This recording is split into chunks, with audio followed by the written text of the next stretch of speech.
चला, नमस्कार सगळ्यांना. आहेत सर्व? चला. बघा, कंबाईन बूस्टर टेस्ट सिरीज मध्ये आपली पहिली टेस्ट सिरीज झालेली आहे. आपली आता सेकंड टेस्ट आहे. 3 ऑक्टोबर आहे आज. तर या टेस्ट मध्ये आपल्याला हे 15 क्वेश्चन डिस्कस करायचे. होप तुम्ही 15 क्वेश्चन सोडवलेले असतील. ज्यांनी सोडवलेले आहेत तर त्यांनी मार्कांमधून तुम्ही सांगू शकता. तुम्हाला आयडिया शेअर केलेला आहे. सगळ्यात महत्वाचं आहे की तुमचा ऑलरेडी अभ्यास झालेला होता. हा अभ्यास झालेला असताना नक्की तुम्हाला मार्कांमध्ये कसं कन्वर्ट होते किंवा प्रश्न तुम्हाला नक्की कसे जात आहेत, कसे सुटतायत आणि त्याच्या डिफिकल्टीज काय वाटतायत, तर ह्याबद्दल आपण नक्कीच बघितलं पाहिजे. तर यामध्ये बघा, डायरेक्टली क्वेश्चनकडे जाऊया आपण. टेस्ट नंबर सेकंड, ग्रुप बी आणि सी च्या प्रिलिम्ससाठी आपण प्रामुख्याने घेतोय, कारण त्याच्यासाठी आयोगाने दिलेला आपल्याला सिलेबस तो आपण फॉलो करत आहोत. पहिलाच प्रश्न आहे बघा, पंचवार्षिक योजनांवरती. पंचवार्षिक योजनांच्या बाबतीतला आपण डेटा शेअर केलेला होता आणि त्याच्याबद्दल आपण तिथं सिंपल क्वेश्चन आपण विचारलेला आहे की त्यामध्ये म्हणलंय की दुसरी पंचवार्षिक योजना आयोगाची फेवरेट आहे, सेकंड 5 प्लॅन. त्यावर आयोग आपल्याला प्रश्न विचारत असते. तर आपल्याला पहिली पंचवार्षिक योजना ते 1 ते 12 पर्यंत आपल्याला योजना त्या करणं अपेक्षित आहे. मग त्याच्यामध्ये योजनेचा मुख्य भर काय होता, योजनेमध्ये घडलेल्या प्रमुख गोष्टी, तर यावरती आपल्याला वेळोवेळी आयोग आपल्याला प्रश्न विचारू शकते. तर सेकंड 5 प्लॅन मध्ये मुख्य भर कोणत्या क्षेत्रावर होता आणि त्याला जोडून परत दुसरा सब क्वेश्चन आपण विचारलेला आहे की आणि ती कोणत्या प्रतिमानावर आधारित होती. म्हणजेच काय, सेकंड 5 प्लॅन कुठल्या मॉडेलवरती आधारित होती, कुठलं प्रतिमान त्याच्यामध्ये वापरलेलं होतं. म्हणजे की एखादी योजना जर आपल्याला राबवायची असेल तर त्याचं एक बेसिक स्ट्रक्चर ठरलेलं आहे की आता ह्या योजनेमध्ये, म्हणजेच योजना म्हणजे काय, तर 5 प्लॅनचा आपण बोलतो की पंचवार्षिक योजनेमध्ये नक्की आपल्याला आता काय फोकस आहे, आपल्या देशासमोर नक्की काय समस्या आहेत आणि देशासाठी आपल्याला नक्की काय करायचंय. जसं स्वातंत्र्यानंतर आपण इनिशियली जर बघितलं तर आपली ओव्हरऑल इकॉनॉमी किंवा आपलं मॅक्झिमम जे लोकांची डिपेंडन्सी आहे तर ती कशावरती होती, तर कृषी क्षेत्रावरती. मग कृषीला प्राधान्य देणं हे आपलं पहिल्या पंचवार्षिक योजनेमध्ये महत्व होतं. त्याचबरोबर मग उद्योगांचा आपल्याला विकास करणं गरजेचं होतं आणि मग उद्योगांवरती भर देण्यासाठी आपण सेकंड 5 प्लॅनच्याच दरम्यानमध्ये आपण काय आणलेलं आहे, 1956चं आपलं दुसरं औद्योगिक धोरण आणलेलं आहे आणि मग त्याच वेळेस आपली जी दुसरी पंचवार्षिक योजना आहे, तर दुसऱ्या पंचवार्षिक योजनेवरती आपण भर कशावरती दिलेला आहे, तर जड व मूलभूत उद्योगांवरती दिलेला आहे. जड व मूलभूत उद्योग इथं 2 ऑप्शन मध्ये तुम्हाला बघायला मिळेल. दारिद्र्य निर्मूलन आहे का? तर दारिद्र्य निर्मूलनाची सुरुवात कधीपासून झाली? तर चौथ्या 5 प्लॅनच्या नंतर 5वी योजना, 6वी योजना या दरम्यानच्या काळामध्ये. त्यामुळे दारिद्र्य निर्मूलन येणार नाही. कृषी क्षेत्र म्हणलं तर ही पहिली योजना आहे. फर्स्ट 5 प्लॅन आहे. त्यामुळे कृषी क्षेत्र आणि हेरॉल्ड डोमर यांचं जे मॉडेल आहे, मॉडेलवरती आपण एक ओव्हरव्ह्यू घेऊया आता. तर बघा, ही पहिली योजना होती. मग जड आणि मूलभूत उद्योग, यामध्ये नक्की मॉडेल कोणाचं राबवलं होतं, तर हे मॉडेल आपल्याला शॉर्टकटमध्ये माहिती पाहिजेत. शॉर्टमध्ये आपल्याला त्यांची नावं माहिती पाहिजेत. तर बघा, ब्रह्मानंद आणि वकील यांचं कुठलं मॉडेल आहे, तर ते तुम्हाला तोंडपाठ पाहिजे. वेज अँड गुड्स मॉडेल आहे ब्रह्मानंद आणि वकील यांचं. तर वेज अँड गुड्स मॉडेल नक्की काय आहे? सिंपल. वेज म्हणजे काय, तुम्हाला काहीतरी रोजगार मिळतोय, वेतन मिळतंय आणि गुड्स म्हणजे काय, तर एक प्रकारे वस्तू घ्यायचं. तर जेव्हा दारिद्र्य निर्मूलनाची सुरुवात आपल्याकडे केली होती 7व्या सॉरी 5व्या 5 प्लॅनच्या नंतरच, तर त्यावेळेस लोकांचं दारिद्र्य दूर करायचं उद्दिष्ट होतं. मग लोकांचं दारिद्र्य दूर कसं करायचं, तर लोकांच्या हाताला काम मिळालं पाहिजे, लोकांच्या हातात पैसे आले पाहिजे. आणि लोकांच्या हातात पैसे आल्यानंतर लोकांना ज्या आवश्यक गोष्टी तर त्यांना त्या विकत पण घेता आल्या पाहिजेत. तो वेज अँड गुड्स मॉडेल हे त्यासाठी आणलेलं होतं. त्यामुळे वेज अँड गुड्स मॉडेल इथं आपण त्याला म्हणतो एक प्रकारे याच्यामध्ये जड आणि मूलभूत उद्योगामध्ये त्याचा काही संबंध येणार नाहीये. मग राहतो प्रश्न काय? महालनोबिस प्रतिमान म्हणजे पर्याय क्रमांक 4 इथं राहतो. सेकंड ऑप्शन ही गेला. तर 4 नंबर आपले ह्या प्रश्नाच्या अनुषंगाने उत्तर आहे. तर त्याच्यामध्ये बघा, जड आणि मूलभूत उद्योग याच्यामध्ये आपण लोहपोलाद उद्योग किंवा आपल्याला जे महत्त्वाच्या इंडस्ट्रीजची डेव्हलपमेंट करायची होती, त्याच्यामध्ये रेल्वे इंडस्ट्री असेल म्हणजे रेल्वेचे डबे बनवणे किंवा रेल्वे इंजिन बनवणे, तर हे उद्योग आपण तेव्हा स्थापन करायला सुरुवात केलेली. तर सेकंड 5 प्लॅन. आणि मग ते करत असताना त्याच्यामध्ये महत्वाचं आहे पीसी महालनोबिस. पीसी महालनोबिस यांचं जे मॅथमेटिकल बेस एक मॉडेल होतं, तर ते प्रतिमान याच्यामध्ये वापरलेलं आहे. तो आपलं पहिल्या प्रश्नाचं उत्तर 4 आहे. आपण एकदा 5 प्लॅन कडे नजर टाकूया आणि एकदा आपले मॉडेल्स आपण गो थ्रू करूया थोडेसे, म्हणजे त्यामधून आपल्याला काही आयडियाज नक्की मिळतील.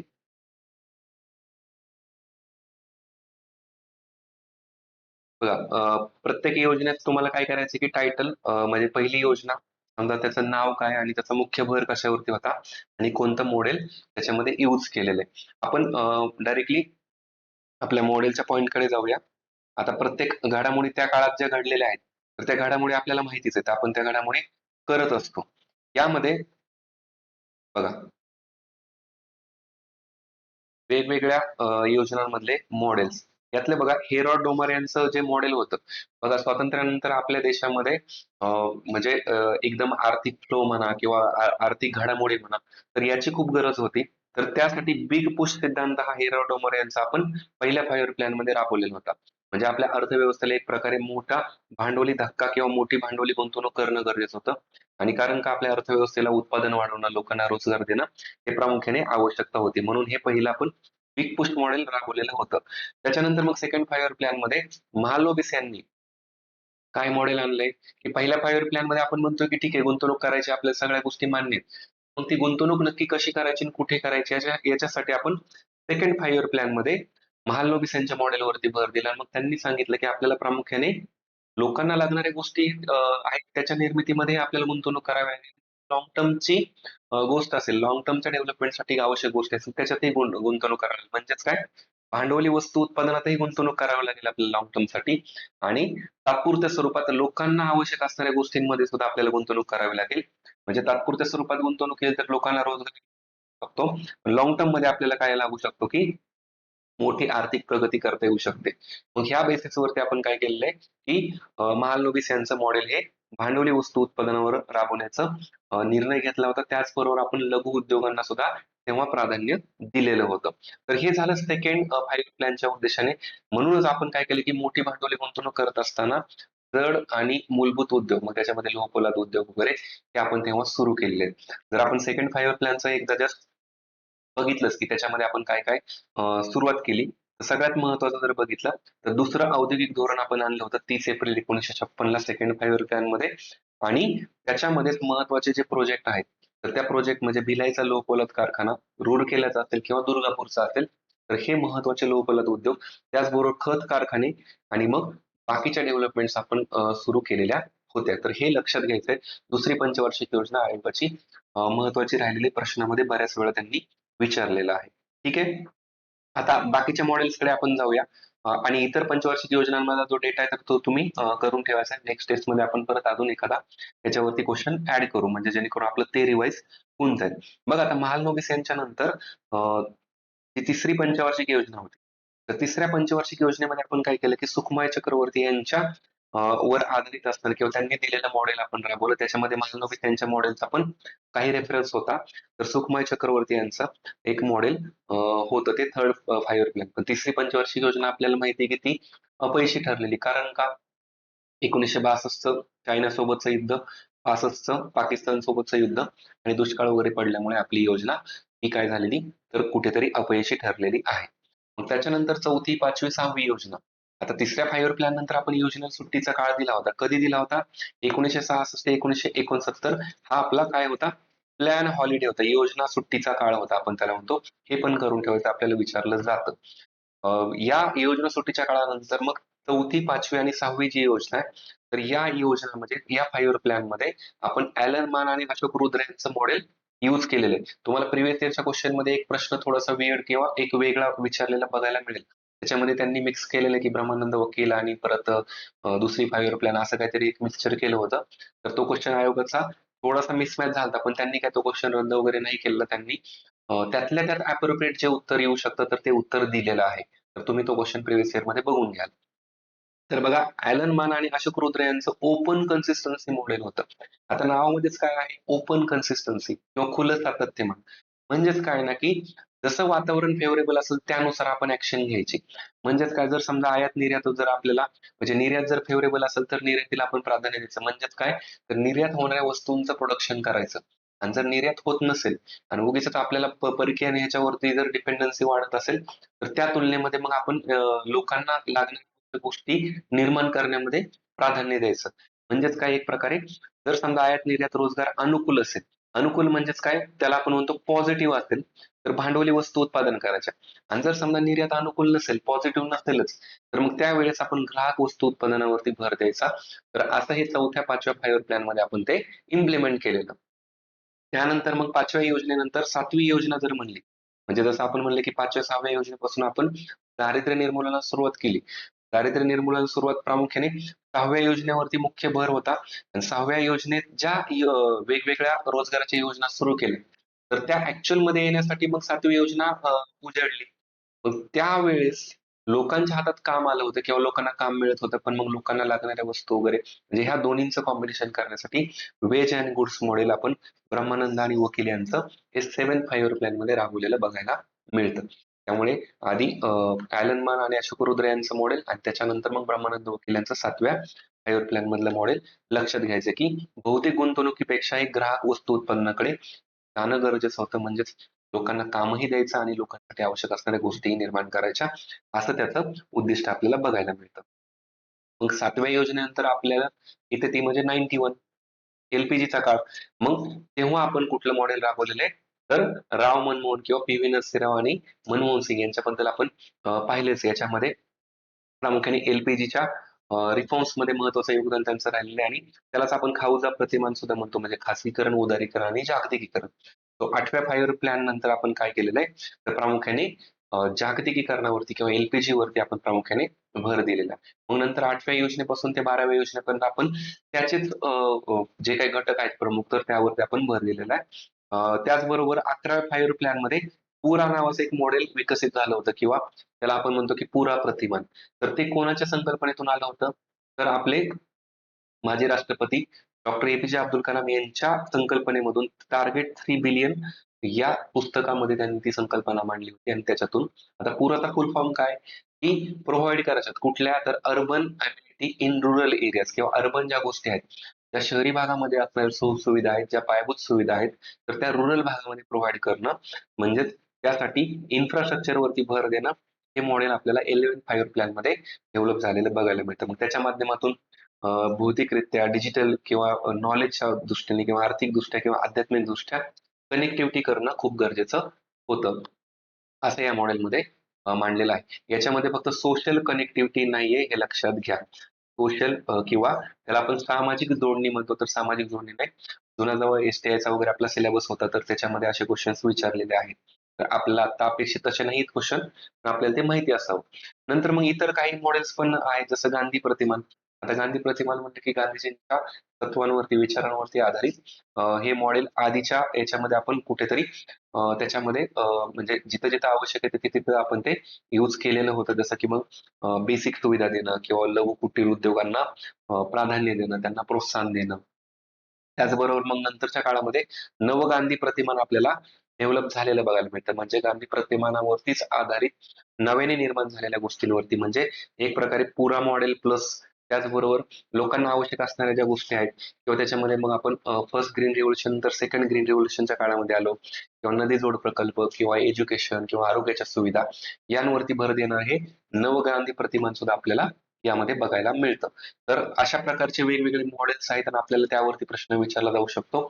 आपण काय की विचारले म्हणजे आपण काय याच्यामध्ये बेसिकली घेतले की आपला क्वेश्चनचा उद्देश काय होता, की एखादी योजना आणि त्याचा रेफरन्स नक्की काय येऊ शकतो. तो त्या अनुषंगाने आपण हे वेगवेगळे मॉडेल्स याच्यामध्ये घेतलेले बघायला मिळतात. तर होप की म्हणजे प्रश्न काय आपण अवघड नव्हता केला, पण प्रश्नाच्या अनुषंगाने आपल्याला बाकीचं कंटेंट कव्हर करणं खूप गरजेचं होतं. म्हणून आपण हे केलेलं आहे त्यामध्ये. ठीक आहे. सेकंड क्वेश्चन कडे जाऊया आपण. सेकंड क्वेश्चन बघा. जीडीपीच्या वरती आपण जीडीपीच्या याच्या आधी क्वेश्चन बघितलेला होता. तर त्याच्यामध्ये तुम्हाला काही संकल्पनात्मक गोष्टी दिल्या होत्या आणि आपण प्रत्येक टेस्टमध्ये असा एक एक क्वेश्चन घेऊन काय करणार, तर पूर्ण टॉपिक वरचं डेटा कव्हर करणार. आता इथं जीडीपी डिफ्लेटर नावाची एक संकल्पना आहे किंवा स्थूल देशांतर्गत उत्पादन भाजक त्याला आपण म्हणतो. किंवा तुम्ही या शब्दाची जर फोड केली किंवा डिफ्लेटर हा शब्द काय आहे, की डिफ्लेट होणं म्हणजे एखादी गोष्ट काहीतरी स्विच होणं, बदलणं आपण त्याला म्हणतो. तर ती नक्की काय आहे? मग जीडीपी हा शब्द आला याचा अर्थ काय? जीडीपी मध्ये काहीतरी बदल होतो याच्या संदर्भाने आपल्याला विचारलंय. मग जीडीपी डिफ्लेटर मोजण्यासाठीचं कोणतं सूत्र वापरलं जातं? असा बेसिक आपण प्रश्न विचारलेला. आता तुम्ही रीडिंग केलेलं असो, बेसिक वाचन केलं असो, तो तुम्हाला नॉमिनल जीडीपी बरोबर. आणि तुम्हाला रिअल जीडीपी अशा गोष्टी माहितीच असायला पाहिजेत, राईट? नॉमिनल जीडीपी आणि रिअल जीडीपी हा यातला डिफरन्स जरी लक्षात आला, तर त्यांच्यामध्ये जो फरक होतो, तर त्यालाच आपण जीडीपी डिफ्लेटर म्हणतो. पण कोणाच्या तुलनेत कोण किंवा काय नक्की, तर इथं तुमचं कन्फ्युजन झालं असू शकतं. कारण बघा, जीएनपी आणि एनएनपी यांचा भागाकार आणि गुणिले 100, तर असं काही कोणतं सूत्र नाहीये. आणि चौथा ऑप्शन बघा, GDP minus depreciation upon population. तर हे जर एक एक एक वेळेस आपण जर याचा विचार केला तर कदाचित हे पर कॅपिटा इन्कम होऊ शकतं. ते जर पर कॅपिटा इन्कम होईल ना, तर समजा ओव्हरऑल देशाचा जीडीपी आपण बघितला आणि त्या जीडीपी मधनं जर आपण भांडवली वस्तूंचा घसारा किंवा डेप्रिसिएशन म्हणतो ते जर कट केलं आणि त्याला जर टोटल पॉप्युलेशनने भागले तर पर कॅपिटा इन्कम येईल. त्यालाच आपण काय म्हणतो, average income average income of population किंवा प्रत्येकाचं ॲव्हरेज इन्कम आपण म्हणू शकतो, सरासरी उत्पन्न म्हणतो त्याला. तर हे सूत्र त्याचं येईल. किंवा इन जनरल पण आपण कसं करतो, जर पर कॅपिटा इन्कम काढायचं असेल, सरासरी उत्पन्न जर काढायचंय, तर तुमचं आमचं किंवा अंबानीचं सगळ्यांचं सरासरी उत्पन्न सेमच आहे आपल्या देशामध्ये. मग ओव्हरऑल जीडीपी भागिले टोटल पॉप्युलेशन जरी केलं, तर हे सुद्धा आपण पर कॅपिटा इन्कमच कन्सिडर करतो. तो याच्यातून जरी डेप्रिसिएशन वजा केलं तरी पण पर कॅपिटा इन्कमच येईल. म्हणजे काय, तर ॲव्हरेज इन्कम काय असतं याच्याबद्दलची सुद्धा डेफिनेशन तुमची क्लिअर झाली. लक्षात घ्या, याच्यावरती सुद्धा प्रश्न येऊ शकतो आपल्याला. आणि मग राहतो प्रश्न मेन की नॉमिनल जीडीपी आणि रिअल जीडीपी नक्की काय. इंग्लिश शब्दच लक्षात ठेवा, मराठी शब्दांकडे जाण्याचा प्रयत्न नका करू. इंग्लिश तेवढं तरी आपल्याला ते आरामात जमू शकतं, तसं काही एवढी अडचण येणार नाही. तर लक्षात घ्या की आपल्याकडे इकॉनॉमीमध्ये एक संकल्पना बेसिक असते, ती पहिल्यांदा लक्षात घ्या. इकॉनॉमीमध्ये आपलं काय होत असते की सारखे अप डाऊन असे चालू असतात. कधी इकॉनॉमी म्हणजे अर्थव्यवस्था तेजीत असते, कधी मंदीमध्ये असते किंवा कधी इन बिटवीन असते. तर ही तेजी मंदी चालू असते. मग या तेजी मंदीमुळे काय होतं की वस्तूंच्या किमती खूप चढ उतार होत असतात. मग ऍक्च्युअल किमती नक्की कोणत्या, की ज्या सगळ्यांना परवडणाऱ्या असतील किंवा ज्या इकॉनॉमीला बूस्ट करणारे असू शकतात. म्हणजे फक्त खूप तेजी झाली म्हणून इकॉनॉमी चांगली असंही नसतं. कारण खूप तेजी झाली त्यालाच आपण चलनवाढ पण एक प्रकारे म्हणतो. तर त्या केसमध्ये काय होतं की लोकसंख्येमधील जो काही समजा आपण म्हणू की गरीब घटक आहे, तर त्यांना बऱ्याचशा गोष्टी घेणं पॉसिबल नाही होत. त्यांना त्या गोष्टी महाग होतात. मग ओव्हरऑल इकॉनॉमीमध्ये आपल्या लोकसंख्येचा सगळ्यांचा विकास नाही होणार आहे. मग तोही फॅक्टर विचारात घेणं गरजेचं असतं. आणि एकदम मंदी असूनही चालत नाही. कारण का मग आपल्याला कुठेतरी व्यापाराला इतर देशांसोबत आपल्याला त्यांच्यासोबत कॉम्पीट करणं असते किंवा इतर कंपन्यांसोबत, तर ह्या वेगवेगळ्या गोष्टी त्याच्यामध्ये येतात. तो यामध्ये काय आहे की तेजी मंदी आवश्यक असते पण ती ठराविक त्या त्या पिरियडनुसार. मग ह्या ज्या किमती चढ उतार होतात तर त्या अप्रोप्रिएट किंवा कोणत्या टप्प्यामध्ये महत्वाच्या असतात हे जर विचारात घ्यायचं झालं, तर सगळ्यात महत्वाचं मग आपण काय करतो की एखादं बेस इयर कन्सिडर करतो की जिथं थोड्या किमती स्थिर असतील.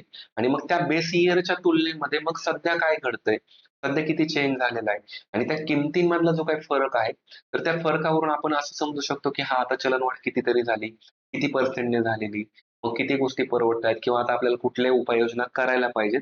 तर हे विचारात घेतलं जातं.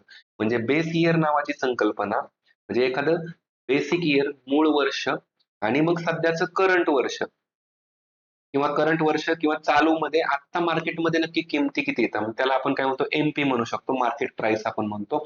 मग एखादी गोष्ट समजा आता एखादं बेस इयर म्हणजे काय असतं की ते पाठीमागच्या 4-5 वर्ष 6 वर्षापूर्वी जे ठरवलेलं आहे ते. मग त्या वर्षामध्ये एक किमती किती होत्या आणि आत्ता किमती किती झाल्यात. तर यालाच आपण रिअल जीडीपी नॉमिनल जीडीपी मध्ये कन्व्हर्जन करतो. सो आपण रिअल जीडीपी आणि नॉमिनल जीडीपीच्या संकल्पना बघू आणि त्याच्यामधले जे काही चेंजेस होतात तर त्याला आपण प्रामुख्याने जीडीपी डिफ्लेटर म्हणतो, हे लक्षात घ्या. मग याच्यामध्ये आपण बघूया दोन्ही संकल्पना. रिअल जीडीपी म्हणजे बेस इयरला एवढं लक्षात ठेवायचंय. ठीक आहे. मग त्याच्यामधून आपल्याला बाकीच्या गोष्टी बघायला मिळतील. तर बघा, नॉमिनल जीडीपी म्हणजे काय आहे की चालू किमतीला म्हणजेच करंट इयर, आता 2025 चालू आहे, तर 25 मध्ये नक्की किमती किती, तर त्या किमतीला मोजलेलं राष्ट्रीय उत्पन्न होय.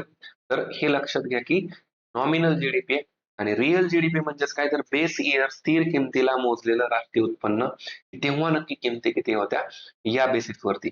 आणि मग आता या दोन्हीमध्ये फरक असणार आहे ना, म्हणजे एखादी गोष्ट जर बेस इयरच्या वेळेस 100 रुपयाला होती आणि ती जर आता 120 रुपयाला झाली असेल, तर याचा अर्थ काय, तर 20% काय झालेलं आहे, एक प्रकारे चलनवाढ झालेली, किमती वाढलेल्या आहेत. मग तेच मोजण्यासाठी जीडीपी डिफ्लेटर आपण संकल्पना वापरतो. म्हणून लक्षात घ्या, आधारभूत वर्ष ते चालू किंवा चालू वर्षातल्या किमती यांच्यामध्ये जी काही महागाई झाली किंवा जी चलनवाढ झाली, तर याच्यामध्ये जो काय बदल होतो तर त्या निर्देशांकाला आपण काय म्हणतो? जीडीपी डिफ्लेटर म्हणतो. याच्यावरती विचारलं जाऊ शकतं. नुकत्याच झालेल्या राज्यसेवा मेन्समध्ये याच्यावरती क्वेश्चन येऊन गेलेला आहे. त्यामुळे nominal GDP upon real GDP गुणिले 100 जर केलं तर तो आपल्याला जीडीपी डिफ्लेटर मिळतो. त्यामुळे नॉमिनल जीडीपी म्हणजे काय थोडक्यात 120 किंमत झाली आणि आधी किती होती? 100 होती. मग यांचा अ, भागाकार करून घ्यायचा आणि गुणिले परत 100 करायचं म्हणजे मग आपल्याला बरोबर ती 20% ने वाढ वगैरे झालेली आहे आपल्याला असं बघायला मिळणार आहे. म्हणजे लक्षात घ्या. तर इथं काय विचारलं की nominal GDP upon real GDP आणि गुणिले 100 तर हे आपलं उत्तर असणारे पर्याय क्रमांक 2. तर आलंय का लक्षात की असं आपल्याला हे चेंजेस वगैरे जे झालेत किंवा हे चेंजेस आपल्याला विचारले जाऊ शकतात. त्याच्यामध्ये आपल्याला प्रायोरिटीने आपण हे करणं गरजेचं आहे. ठीक आहे? येईल लक्षात. आता पुढच्या टेस्टमध्ये वाजून वेगवेगळे क्वेश्चन याच्यामध्ये आपण विचारू शकतो. तर एक्स्ट्राचा जो डेटा तुम्हाला वाटतोय तर तुम्ही तो ऍडिशन करून घेत चला. तुमच्याकडे जे टेस्ट पेपर आपण दिले तर त्याच्यामध्ये स्पेस वगैरे भरपूर आहे आणि रिव्हिजन करत चला. ठीक आहे? तिसरा क्वेश्चन बघा. तिसरा क्वेश्चन आपण लोकसंख्येवरती दिलेला आहे. लोकसंख्येवरती आपण थेरॉटिकल टाईपचा क्वेश्चन विचारलाय. सोपा आहे. होप की कुणी याच्यात चुकलं नसावं. जर चुकलेला असाल तर मग अगेन प्रॉब्लेम आहे. कारण का डेमोग्राफिक ट्रान्झिशन लोकसंख्येचं संक्रमण हा खूप महत्वाचा पॉइंट आहे आणि हा तुम्हाला कधी कुठेही विचारला जाईल. तुम्हाला जिओग्राफीमध्ये सुद्धा याच्यावरती क्वेश्चन विचारला जाऊ शकतो. प्री एक्झाम मध्ये, मेन्स एक्झाम मध्ये सगळीकडे क्वेश्चन तुम्हाला विचारला जाईल. आता बघा, एक लक्षात घ्या, कुठलाही देश जेव्हा इनिशियल स्टेजमध्ये असतो, आपण स्टेज 1 म्हणू, स्टेज 2 आणि 3 म्हणू. कुठल्याही देशाच्या इनिशियल स्टेजमध्ये काय असतो की तो कृषी बेस असतो किंवा तिथली लोकसंख्या तेवढी विकसित झालेली नसते किंवा लोकांना तेवढ्या सुखसुविधा नसतात आणि या केसमध्ये काय असतं की लोकांना अवेअरनेस नसल्यामुळे इथं काय असतं की बर्थ रेट बीआर आपण त्याला म्हणूया, बर्थ रेट सुद्धा जास्त असतो आणि डेथ रेट डीआर आपण त्याला म्हणूया, डेथ रेट सुद्धा जास्त असतो. म्हणजे जन्म सुद्धा खूप होतात आणि मृत्यू सुद्धा खूप होतात. म्हणजे थोडक्यात काय की एखादा देश विकासाच्या एकदम सुरुवातीच्या पातळीमध्ये, कारण त्या देशामध्ये एक प्रकारे काय आहे की सगळ्या म्हणजे खूप सारी डेव्हलपमेंट नाही झाली. जसं की समजा पायाभूत सुविधा म्हणूया, आरोग्याच्या सुविधा म्हणूया, शिक्षणाच्या सुविधा. मग त्या केसमध्ये कसं असतं की लोकांचा अप्रोच की जर समजा आजारपणामुळे जर बालकांचा मृत्यू होतोय तर अजून जास्त जास्त जन्माला बालकांना घाला. जेणेकरून काय ऍटलिस्ट त्यातले काहीतरी जगतील. त्याचबरोबर जे संसर्गजन्य आजार आहेत जसं प्लेगची साथ वगैरे आपण इतिहासामध्ये वाचतो. तर प्लेगच्या साथीमुळे खूप लोकांचा मृत्यू व्हायचा. मग त्यावेळेस पण अजून काय थॉट असायचा लोकांचा की अरे आली मृत्यू तर होत आहे जास्त मग त्यापेक्षा म्हणजे लोकांना जगवायचं असेल तर आपण अजून जन्म देऊया. म्हणजे बर्थ रेट पण जास्त आणि डेथ रेट पण जास्त. तर या केसमध्ये व्हायचं काय किंवा ओव्हरऑल होतं काय याच्यामध्ये, तर जन्म जरी जास्त असला तरी मृत्यू जास्त असल्यामुळे लोकसंख्या इथं म्हणावं अशी तेवढी वाढत नाही. लोकसंख्या एक प्रकारे इथं स्थिर असते. पण ती स्थिर कशी असते? लोकसंख्येची तेवढी क्वालिटी नसते, गुणवत्ता नसते. म्हणजेच काय की आजारपण असतं लोकांमध्ये, लोकांमध्ये फॅमिली प्लॅनिंगचं अवेअरनेस नसतं, ह्या गोष्टी आहेत. मग हळू-हळू जसा देश सुधरत जातो, तसं-तसं आरोग्यावरती काम केलं जातं. आरोग्याच्या सुविधा वापरणं किंवा मग कुठेतरी मृत्यू रोखणं, ज्या बेसिक सुविधा आहेत तर त्या निर्माण होतात. मग सेकंड टप्प्यामध्ये काय होतं, की पहिल्यांदा म्हणजे कोणाला मृत्यू नकोय? म्हणजे प्रत्येकाला वाटतं, की माणसं म्हणजे त्यांचा मृत्यू नाही झाला पाहिजे कुठल्या कारणामुळे. त्यामुळे प्रायोरिटीला डेथ रेटवरती कंट्रोल आणला जातो. डेथ रेट कमी केला जातो. बर्थ रेटचा विशेष विचार नाही करत कोणी. म्हणजे हे ओव्हरऑल आपण ट्रान्झिशनचं बघतोय, की लोकसंख्येचा बदल कसा होतोय. पहिल्या टप्प्यामधून सेकंड टप्प्यामध्ये जात असताना, मग सेकंड टप्प्यामध्ये बर्थ रेट तरी पण जास्त असतो. मग सेकंड टप्प्यामध्ये बर्थ रेट जास्त असताना इथं काय होणार आहे? जन्म जास्त होत आहेत, पण मृत्यू आता कमी झाले. याचा अर्थ काय? लोकसंख्या, पॉप्युलेशन काय होणार आहे? तर इथं वाढणार आहे आणि याच टप्प्यामध्ये आपल्याला लोकसंख्येचा विस्फोट झालेला बघायला मिळतो किंवा लोकसंख्या खूप सारी वाढलेली बघायला मिळते. म्हणजेच काय? जसा-जसा एखादा देश थोडा-थोडा सुधरत आहे किंवा पायाभूत सुविधा त्याच्यात वाढत म्हणजे हळू एकदम गरिबीमधून किंवा एकदम डाऊनमधून थोडासा अपकडे येतोय. तर ते होत असताना लोकसंख्या पण वाढत असते. एक प्रकारे तिथली शेती बेस जी पॉप्युलेशन आहे तर ती कुठेतरी इंडस्ट्री बेस पण त्यांना जॉब्स वगैरे म्हणा किंवा इंडस्ट्रीची डेव्हलपमेंट तिथं होत असते. तर ह्या दोन्ही गोष्टी पॅरलल चालतात. एक प्रकारे शेतीवरून म्हणजे ऍग्रीकल्चर करून इंडस्ट्रीजकडे आणि एक प्रकारे लोकसंख्येच्या मृत्यूदर वगैरे जास्त कडून मग हळूहळू कमीकडे. तर हे प्रमाण पॅरलली चालू होत असतं. मग या सेकंड टप्प्यामध्ये लोकसंख्या भरमसाठ वाढलेली आपल्याला बघायला मिळते. आणि मग लोकसंख्या खूप सारी वाढली की परत आपल्याला बघायला मिळतं की रिसोर्सेस वरती ताण येतो. मग तो रिसोर्सेसचा ताण आला किंवा आपण म्हणतो की अरे खूपच लोकसंख्या वाढली, आता लोकांना पाहिजे त्या गोष्टी मिळणं परत कठीण झालंय किंवा मग एक प्रकारे आपण म्हणतो की जॉब्स वगैरे ह्या गोष्टी मग कुठेतरी ते कमी उपलब्ध राहिलेले. मग त्यावेळेस कुठेतरी मग बर्थ रेट वरती कंट्रोल करण्याचा विचार केला जातो किंवा हळूहळू ती प्रोसेस सुरू होते. म्हणजेच काय, तर फॅमिली प्लॅनिंग वरती विचार केला जातो. मग फॅमिली प्लॅनिंगचे घटक आपल्याला बघायला मिळतात. मग हीच संकल्पना तुम्ही जर भारताच्या बाबतीत जरी बघितली तरी ते आपल्याला बघायला मिळतं. जसं की 1900 किंवा 1800च्या एंडकडे आणि 1900च्या सुरुवातीचा काळ जर बघितला तर तेव्हा आपला जन्म आणि मृत्यू दर जास्त होता. मग हळूहळू आपण जसं स्वातंत्र्याकडे आलो किंवा स्वातंत्र्यानंतर मग अ, मृत्यूदर जरासा कमी झाला पण लोकसंख्या मात्र खूप वाढली. त्यालाच आपण लोकसंख्येचा विस्फोट म्हणतो. आणि त्याच्यानंतरच्या काळात परत मग काय झालं की आणीबाणीचा काळ आणि त्याच्यानंतर पहिलं जे आपलं लोकसंख्या धोरण आलं. तर मग त्याच्यात भर याच्यावरतीच दिला की लोकसंख्या नियंत्रण करणं गरजेचं आहे. मग हळूहळू परत नियंत्रणावरती आपण भर दिला. म्हणजेच काय, तर तिसऱ्या टप्प्याकडे आपण आलेलो आहोत, की जन्मदरही कमी आणि मृत्यूदरही कमी, परंतु लोकांची गुणवत्ता मात्र चांगली. म्हणजे आरोग्याच्या सुविधा, शिक्षणाच्या सुविधा, लोकांमधला अवेअरनेस वगैरे, वगैरे ह्या सगळ्या गोष्टी. तर या गोष्टींना आपण काय म्हणतो, डेमोग्राफिक ट्रान्झिशन किंवा त्यालाच आपण काय म्हणतो, लोकसंख्या संक्रमण सिद्धांत. संक्रमण होतं एका टप्प्यामधून दुसऱ्या टप्प्यामध्ये जात असताना कुठल्या-कुठल्या गोष्टी महत्त्वाच्या आणि आपण त्यावरती डेमोग्राफिक ट्रान्झिशन या प्रक्रियेवरती किंवा या टप्प्यांवरती नक्की कुठल्या गोष्टी प्रभाव टाकतात किंवा कुठल्या गोष्टी इम्पॅक्ट करतात किंवा कुठल्या गोष्टींचा इन्फ्लुअन्स होतो. तर मग कुठलं आहे, वैद्यकीय सुविधेमुळे इन्फ्लुअन्स होणार आहे का? नक्कीच होणार आहे. मृत्यूदर कमी होतील, त्याच्यामुळे जन्मदर वाढतील. म्हणजे जन्मदर वाढतील म्हणजे काय? तर लोकांची लाईफ वाढेल त्याच्यामध्ये. म्हणजे याचा अर्थ काय? लोकसंख्या वाढेल आपल्याकडे आणि एक प्रकारे सार्वजनिक आरोग्यात सुधारणा झाल्यामुळे आपल्याला पॉप्युलेशन वाढलेलं बघायला मिळेल. नागरीकरण औद्योगिकीकरणामुळे होईल का? येस. नागरीकरण झाल्यामुळे काय होतं, की एक प्रकारे आपण बघतो, की एका ठराविक रिजनमध्ये जेवढी लोकसंख्या कन्सुलेट होती किंवा तिथली घनता वाढते त्याच्यामुळे नागरीकरण होतंय. तर मग हळू छोट्या कुटुंबाकडे लोकांचा ओढा वाढतो. म्हणजे शहरी भागामध्ये एकतर राहण्याच्या सुविधा किंवा मग कमी जागेमध्ये जास्त लोकांनी राहणं, तर मग छोटं कुटुंब त्यालाच आपण न्यूक्लिअर फॅमिली म्हणतो. म्हणजे हम दो हमारे दो हे जे आपलं सेकंड पॉप्युलेशन पॉलिसीचं एक उद्दिष्ट होतं, की दोघं जणांचं कुटुंब आहे तर 2 अपत्ये असावेत मॅक्सिमम. तर मग त्या गोष्टींकडे आपल्याला लोकं वळलेले बघायला मिळतात. याचा अर्थच काय? कुठेतरी पॉप्युलेशन आपण कंट्रोलमध्ये आणण्याचा प्रयत्न करतोय. तर नागरीकरण त्याच्यासाठी कारणीभूत असतं.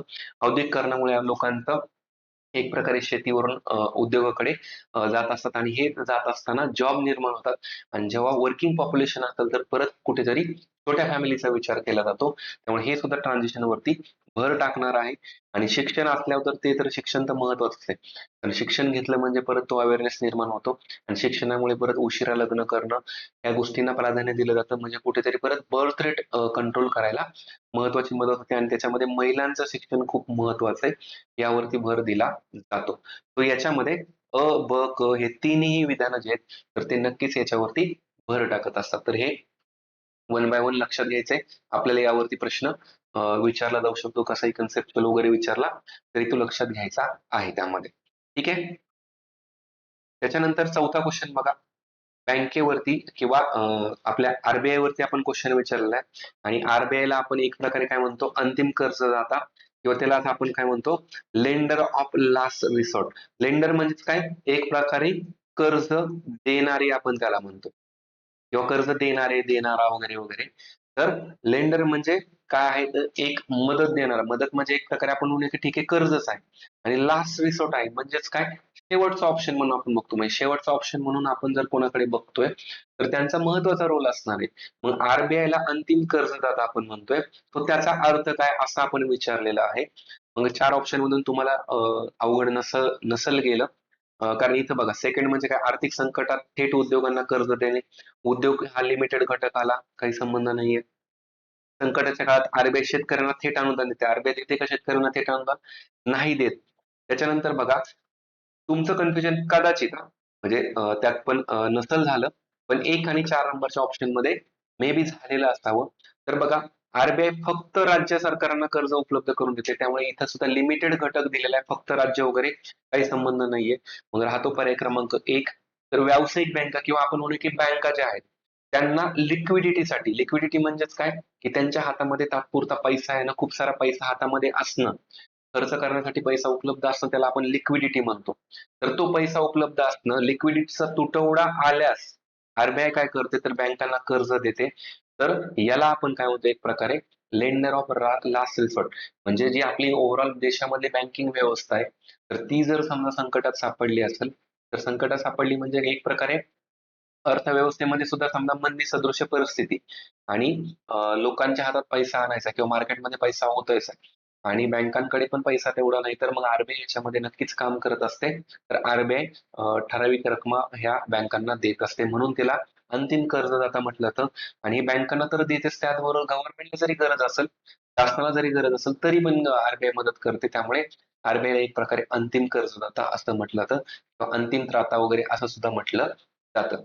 सोपा क्वेश्चन होता. आरबीआयचे फंक्शन्स आपल्याला विचारले जातात, पण फंक्शन आता आपल्याला ते माहिती झालेत, सोपे आहेत, की जसं बँकांची बँक म्हणून काम करते, सरकारची बँक म्हणून काम करते, नोटा छापणं प्रमुख काम आहे, चलनाच्या किंवा महागाईच्या संदर्भात काम करते, लोकांना लोकांच्या कल्याणासाठी काम करते. अशा आपल्याला गोष्टी माहिती आहेत आरबीआयच्या फंक्शनमध्ये.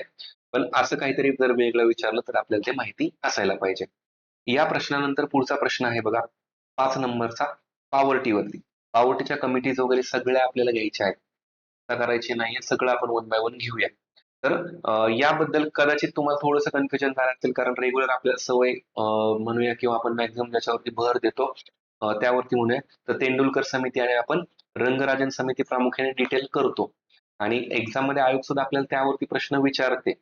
पण आपल्याला कुठली रिस्क नाही घ्यायची, आपल्याला सगळं कव्हर करायचंय. उगीच रिस्क फॅक्टर घ्यायचा नाहीये. म्हणून आपण पीडी ओझा समिती यांच्याबद्दल विचारलंय, कारण आयोगाने या समितीवरती सुद्धा याच्या आधीही प्रश्न विचारलेले आहेत. तर पीडी ओझा समितीने दारिद्र्य रेषा ठरवण्यासाठी प्रामुख्याने कुठला निकष सुचवला होता किंवा त्यांनी नक्की कुठल्या बेसिसवरती दारिद्र्य मोजलेलं होतं. तर त्यांनी जे दारिद्र्य मोजले तर ते कुठल्या बेसिसवरती, तर कदाचित तुम्ही आता अगेन इथं 2 ऑप्शन मध्ये कन्फ्युज झालेला असावा. 2400 कॅलरी हे ग्रामीण भागासाठी आणि 2100 कॅलरी शहरी भागासाठी निकष. तर इथेही तुमच्यापैकी काही विद्यार्थ्यांना वाटलं असू शकतं, पण हा जो क्रायटेरिया आहे तर तो अलग समिती माहिती असेल, अलग समितीने सुचवलेला आहे. त्याच्यानंतर अलग समितीनंतर जर बघितलं तर आपल्याला लकडावाला समिती आहे. लकडावाला समितीने सुद्धा हेच निकष वापरलेले आहेत. तर हे निकष आहेत, नक्कीच आहेत, परंतु ओझा समितीने हे शिफारस केलेली नाहीये. त्यामुळे 1 नंबर ऑप्शन आपला उत्तराचा भाग येणार नाही.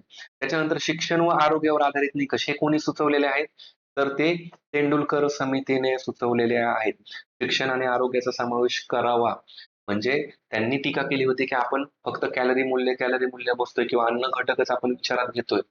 पण अन्न घटक हा आता कालबाह्य झालाय किंवा मग लोकांना आरोग्य सुद्धा तेवढंच महत्वाचं आहे, शिक्षण सुद्धा महत्वाचं आहे. तर आपण त्याच्यावर भर दिला पाहिजे. त्यामुळे हा जो सेकंड ऑप्शन आहे तर हा इथं येणार नाहीये. तो तेंडुलकर समितीच्या शिफारसीचा भाग झाला. आणि 3 नंबर बघा, बहुआयामी दारिद्र्य निर्देशांकावर आधारित निकष. म्हणजे एक प्रकारे तेंडुलकर समिती असेल किंवा मग रंगराजन समिती. या दोन्ही समित्या एक प्रकारे आपण म्हणूया की बहुआयामी दारिद्र्य किंवा त्याला आपण काय म्हणतो तर मल्टी डायमेन्शनल पॉवर्टीचाच एक भाग आहे. मल्टी डायमेन्शनल पॉवर्टी म्हणजे बेसिकली काय की वेगवेगळ्या अंगाने, म्हणजे आरोग्याच्या दृष्ट्या, शिक्षणाच्या दृष्ट्या किंवा मग फूडच्या दृष्ट्या किंवा इतर जे लागणाऱ्या गोष्टी आहेत वर्षभरामध्ये, तर त्या दृष्टीने जर गरीब कोणी असेल तर मग त्याला आपण म्हणजे निवारा वगैरे जे असतात तर त्याला आपण मल्टी डायमेन्शन म्हणतो. मग एक प्रकारे तेंडुलकर समिती असू दे किंवा रंगराजन समिती यांनी मल्टी डायमेन्शनचाच विचार केलेला आहे. तो पीडी ओझा समितीने मल्टी डायमेन्शन पॉवर्टी इंडेक्स किंवा इंडेक्स हा जरी शब्द काढला समजा, तर मल्टी डायमेन्शन पॉवर्टीचा ओव्हरऑल विचार जर तेंडुलकर समिती आणि रंगराजन समितीने केलाय, तर ओझा समितीने याचा विचार केलेला नाही किंवा ते निकष दिलेले नाहीयेत. आणि चौथा ऑप्शन आपला राहतो पर कॅपिटा मंथली एक्सपेंडिचर. म्हणजे पर कॅपिटा म्हणजेच काय? पर पर्सन, प्रत्येक व्यक्ती, प्रति व्यक्ती महिन्याला जेवढा खर्च येतो. मग एखादा समजा आता खर्च XYZ आपण म्हणलं, की एवढा खर्च महिन्याला होतोय. मग एखाद्या व्यक्तीला जर समजा एक तेवढा खर्चही करणं अपेक्षित म्हणजे तेवढं शक्य नाही, तर त्या व्यक्तीला आपण गरीब म्हणायचं, दारिद्र्य रेषेखालील म्हणायचं किंवा तो पॉवर्टीमध्ये आहे व्यक्ती असं आपण म्हणू शकतो. तो ठराविक रक्कम महिन्याभराची त्यांना खर्च करणं शक्य नसेल आणि ज्यांना शक्य आहे तर ते APL म्हणतो आपण त्यांना, अबोव्ह पॉवर्टी लाईन. आणि त्याचबरोबर 2250 कॅलरीचा इंटेक्स सुद्धा त्यांनी विचारात घेतला होता. हा पर डे, प्रति व्यक्तीचा विचारात त्यांनी घेतलेला होता. तर याबाबत आपल्याला काही गोष्टी बघणं आवश्यक आहे. एकदा एक ओझरचा व्ह्यू आपण टाकूया, कारण ह्या समित्या आपल्याला पुन्हा पुन्हा परत करायच्याच आहेत. तर त्याला असं फक्त एकदाच केलं आणि सोडून दिलं असं नाहीये करायचं. आपण ते रिपीटेडली गोष्टी करूया. पॉवर्टी टॉपिकच्या आपल्या नोट्सकडे आपण जाऊया आणि त्याच्यामधून आपण जस्ट या समित्यांबद्दलचा डेटा थोडक्यामध्ये बघूया. बघा, दारिद्र्यविषयक समित्या आपण करतो सगळे, तुम्ही त्याच्यामध्ये केलं असेल. तर पीडी ओझा समितीच्या बाबतीत जर बघितलं तर त्यामध्ये प्रति व्यक्ती प्रति महिना एक्सपेंडिचर, कन्झम्पशन एक्सपेंडिचर किंवा उपभोग खर्च विचारात घेतलेला आहे आणि 2250 कॅलरीचा विचारात घेतलाय. मग त्यांच्या याच्यानुसार 1960-61 जे दारिद्र्य होतं तर ऑलमोस्ट देशामध्ये 44% दारिद्र्य होतं. तर या निकषावरून जर विचार केला तर तेवढं दारिद्र्य आपल्या देशामध्ये बघायला मिळेल. तर त्या समितीबाबत एवढंच लक्षात ठेवा. त्याच्यानंतर बघा, दांडेकर आणि रथ यांच्या नावाने सुद्धा समिती आहे. तर त्यांनी सुद्धा 2250 कॅलरीचाच विचार केला होता किंवा 2250 कॅलरी मूल्याचाच विचार घेतला होता. त्यांनी सुद्धा 60-61 दारिद्र्य मोजलं होतं. पण त्यांनी मोजत असताना परत मग ते महिन्याचं वगैरे रुपये याच्यामध्ये ते देऊन मग शहरीचं वेगळं किंवा ग्रामीणचं वेगळं असं मोजले. आता ह्या वेगवेगळ्या समित्यांचे वेगवेगळे आकडेवारी बघायला मिळते. तर प्रत्येकाचे सॅम्पल स्पेस कसे आहेत, त्यांनी सॅम्पल कुठले कुठले वापरले, तर यावरून सुद्धा थोडंसं पर्सेंटेज मध्ये फरक आपल्याला जाणवत असतो किंवा तो आपण बघतो. महत्वाचा कार्यगट आहे की अलग कार्यगट. तर वायके अलग यांच्याबद्दल वाचून ठेवायचं आहे. 1977 ची समिती, तर त्यांनी अन्न हा घटक पॉवर्टी बास्केटमध्ये, दारिद्र्याच्या टोपलीमध्ये टाकलेला आहे आणि मग त्यांनी हे ग्रामीण भागासाठी 2400 कॅलरी मोजलं पर डे पर पर्सन आणि शहरी भागाला 2100 कॅलरी मोजले पर डे पर पर्सन हे सुचवलेलं होतं. तर यावरती आयोग आपल्याला हमखास क्वेश्चन विचारते, आपण करून ठेवायचा आहे. तर अलग कार्यगट आणि त्याच्यानंतर मग अलग कार्यगटाची शिफारस जी होती तर ती पुढे जाऊन मग यांनी आपल्या याच्यामध्ये लकडावाला समितीने जे 90s मध्ये केलेली होती. तर लकडावाला समितीच्या बाबतीत आपण डायरेक्ट बघू. बाकीचे पण कार्यगट आहेत ते तुम्ही नंतर करून घ्या. लकडावाला आपल्यासाठी अगेन महत्वाचा आहे, याच्यावरती क्वेश्चन येतो. तर 1989 ची समिती प्लॅनिंग कमिशनने स्थापन केलेली आणि 93 ला रिपोर्ट दिला. रिपोर्टच्या डेट बद्दल सुद्धा किंवा वर्षाबद्दल आयोगाने क्वेश्चन आपल्याला विचारलेला. तर अलग कार्यगटाचीच जी कॉपी यांनी केलेली, अन्न हा घटक त्यांनी पॉवर्टी बास्केटमध्ये टाकला आणि 2400 आणि 2100 कॅलरी मूल्य ठेवलेलं आहे. आता इतर वेगळ्या समित्या आहेत, तेंडुलकर आणि रंगराजन, तुमच्या लेवलला करायची, कारण का पुढच्या काही टेस्टमध्ये आपला त्यावर क्वेश्चन असणार आहे. जर नाही केलं तुम्ही, हरकत नाही, डिस्कशन मध्ये येणारच येते. तर आजच्या पुरतं एवढे कार्यगट फक्त आपण इथं घेऊया आणि मग बाकीचं राहिलेलं परत आपण पुढे कंटिन्यू करूया. म्हणजे तो डेटा आपला सगळा एकत्रित पूर्ण होणार आहे, त्यामुळे काळजी करायची नाहीये.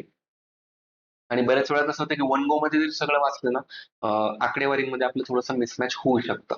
तर मग काही गोष्टी आपण इथे थोड्याशा स्किप करू आणि मग त्याच्यामध्ये पुढे परत आपण त्या घटकाला जाऊया. ठीक आहे, हा क्वेश्चन झाला. याच्यानंतर मग पुढचा क्वेश्चन आपण जर बघितला, 6 नंबरचा क्वेश्चन आहे. आपल्याला बजेट, अर्थसंकल्प, सार्वजनिक वित्त हा टॉपिक आहे, सिलेबस मध्ये दिलाय. आयोग आपल्याला तसे प्रश्न पण विचारत असते आणि बऱ्याच वेळा प्रश्न थोडासा बजेट रिलेटेड हा पॉलिटीमध्ये पण आपल्याला येऊ शकतो. तर मग त्याचाच विचार करून आपण कुठले विधान योग्य आहेत याच्यासाठी आपण 2 विधानं दिलेली आहेत आणि ह्या 2 विधानाबद्दल तुम्हाला करेक्ट लिहायचं होतं किंवा तुम्हाला त्याच्याबद्दल ऍडिशन करायची होती. नक्की त्याच्याबद्दलचा विचार करायचा होता. काय दिलेलं आहे याच्यामध्ये? तर भारतीय संविधानात वार्षिक आर्थिक विवरण किंवा आपण त्याला काय म्हणतो, अॅन्युअल फायनान्शियल स्टेटमेंट आपण त्याला म्हणतो. म्हणजेच त्याला एक अर्थाने आपण बजेट पण म्हणतो. तर ही संकल्पना आहे का संविधानामध्ये? बजेट हा शब्द थेटपणे संविधानात आहे का, असं जर विचारलं तर बजेट शब्द नाहीये संविधानात. परंतु म्हणून तर अॅन्युअल फायनान्शियल स्टेटमेंट म्हणलंय. वार्षिक विवरण त्याला आपण म्हणतो किंवा एक प्रकारे आर्थिक विवरण त्याला म्हणतो किंवा एक प्रकारे स्टेटमेंट आहे ते. आर्थिक च्या बाबतीतलं वर्षभरात जे काय आपण ऍक्टिव्हिटी करणार तर त्याच्याबद्दल स्टेटमेंट आहे. तर आहे का संविधानामध्ये? तर यस. आर्टिकल 112 मध्ये, भारतीय संविधान 112 मध्ये पण हे ओव्हरऑल देशाच्या बाबतीतलं आहे आणि स्टेटच्या बाबतीतलं आहे का? मग स्टेटच्या बाबतीतलं कुठल्या आर्टिकल मध्ये आहे माहितीये का कोणाला? स्टेटच्या बाबतीतलं कुठल्या आर्टिकल मध्ये आहे? मग 112 मध्ये आपण 89 ऍड केले का 90 ऍड केलं, किती ऍड केलं नक्की येणार आहे? तर मग 112 मध्ये आहे तर 102 मध्ये नक्की काय, एकदा चेक करून घ्या. 102 नंबर आर्टिकल मध्ये नक्की काय दिलेलं आहे किंवा मग इतर कोणतं आर्टिकल, सॉरी 102 चुकून म्हटलं, 202. 202 मध्ये नक्की काय दिलंय? स्टेट बद्दल काही तरतूद आहे का त्याच्यात आपण बघायची. तर लक्षात घ्या, अॅन्युअल फायनान्शियल स्टेटमेंट भारताच्या बाबतीतलं आहे का 112 मध्ये? येस. विधान करेक्ट आहे. सेकंड स्टेटमेंट बघा, मनी बिल, धनविधेयक आपण त्याला म्हणतो. तर मनी बिल जे आहे, तर मनी बिलच्या बाबतीतलं आपल्याला काय विचारलं जाईल? तर संकल्पना किंवा मनी बिलची डेफिनेशन नक्की काय आहे किंवा मनी बिलला म्हणजे कशाला मनी बिल म्हणायचं, तर हे कुठे दिलेलं आहे? आर्टिकल 110 मध्ये आहे का? तर येस. विधेयक काय? तर याची डेफिनेशन आपल्याला 110 मध्ये बघायला मिळते आणि 117 मध्ये आपल्याला काय बघायला मिळतं? तर आपल्याला फायनान्शियल बिल बघायला मिळतं. तर हे वित्त विधेयक आपल्याला बघायला मिळतं फायनान्शियल बिल 117 मध्ये. मग त्याच्यात पण दोन कॅटेगरी आहेत. 117 एक आणि 117 3 मध्ये वित्त विधेयक 1 आणि वित्त विधेयक 2. तर ह्या दोन्हीमधला डिफरन्स आपण लक्षात घ्यायचा आहे. ह्या दोन्हीमधला डिफरन्स आपल्याला जस्ट सेकंड.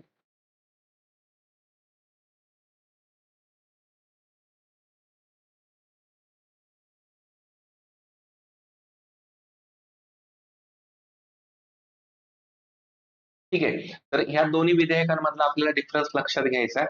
यावर आपल्याला प्रश्न विचारला जाऊ शकतो. यामध्ये बेसिक आहे. तर आता बजेट माहिती आहे आपल्याला. बजेट कसं मांडलं तर बजेट बद्दलचे आपण क्वेश्चन आपल्या याच्यामध्ये बघतो.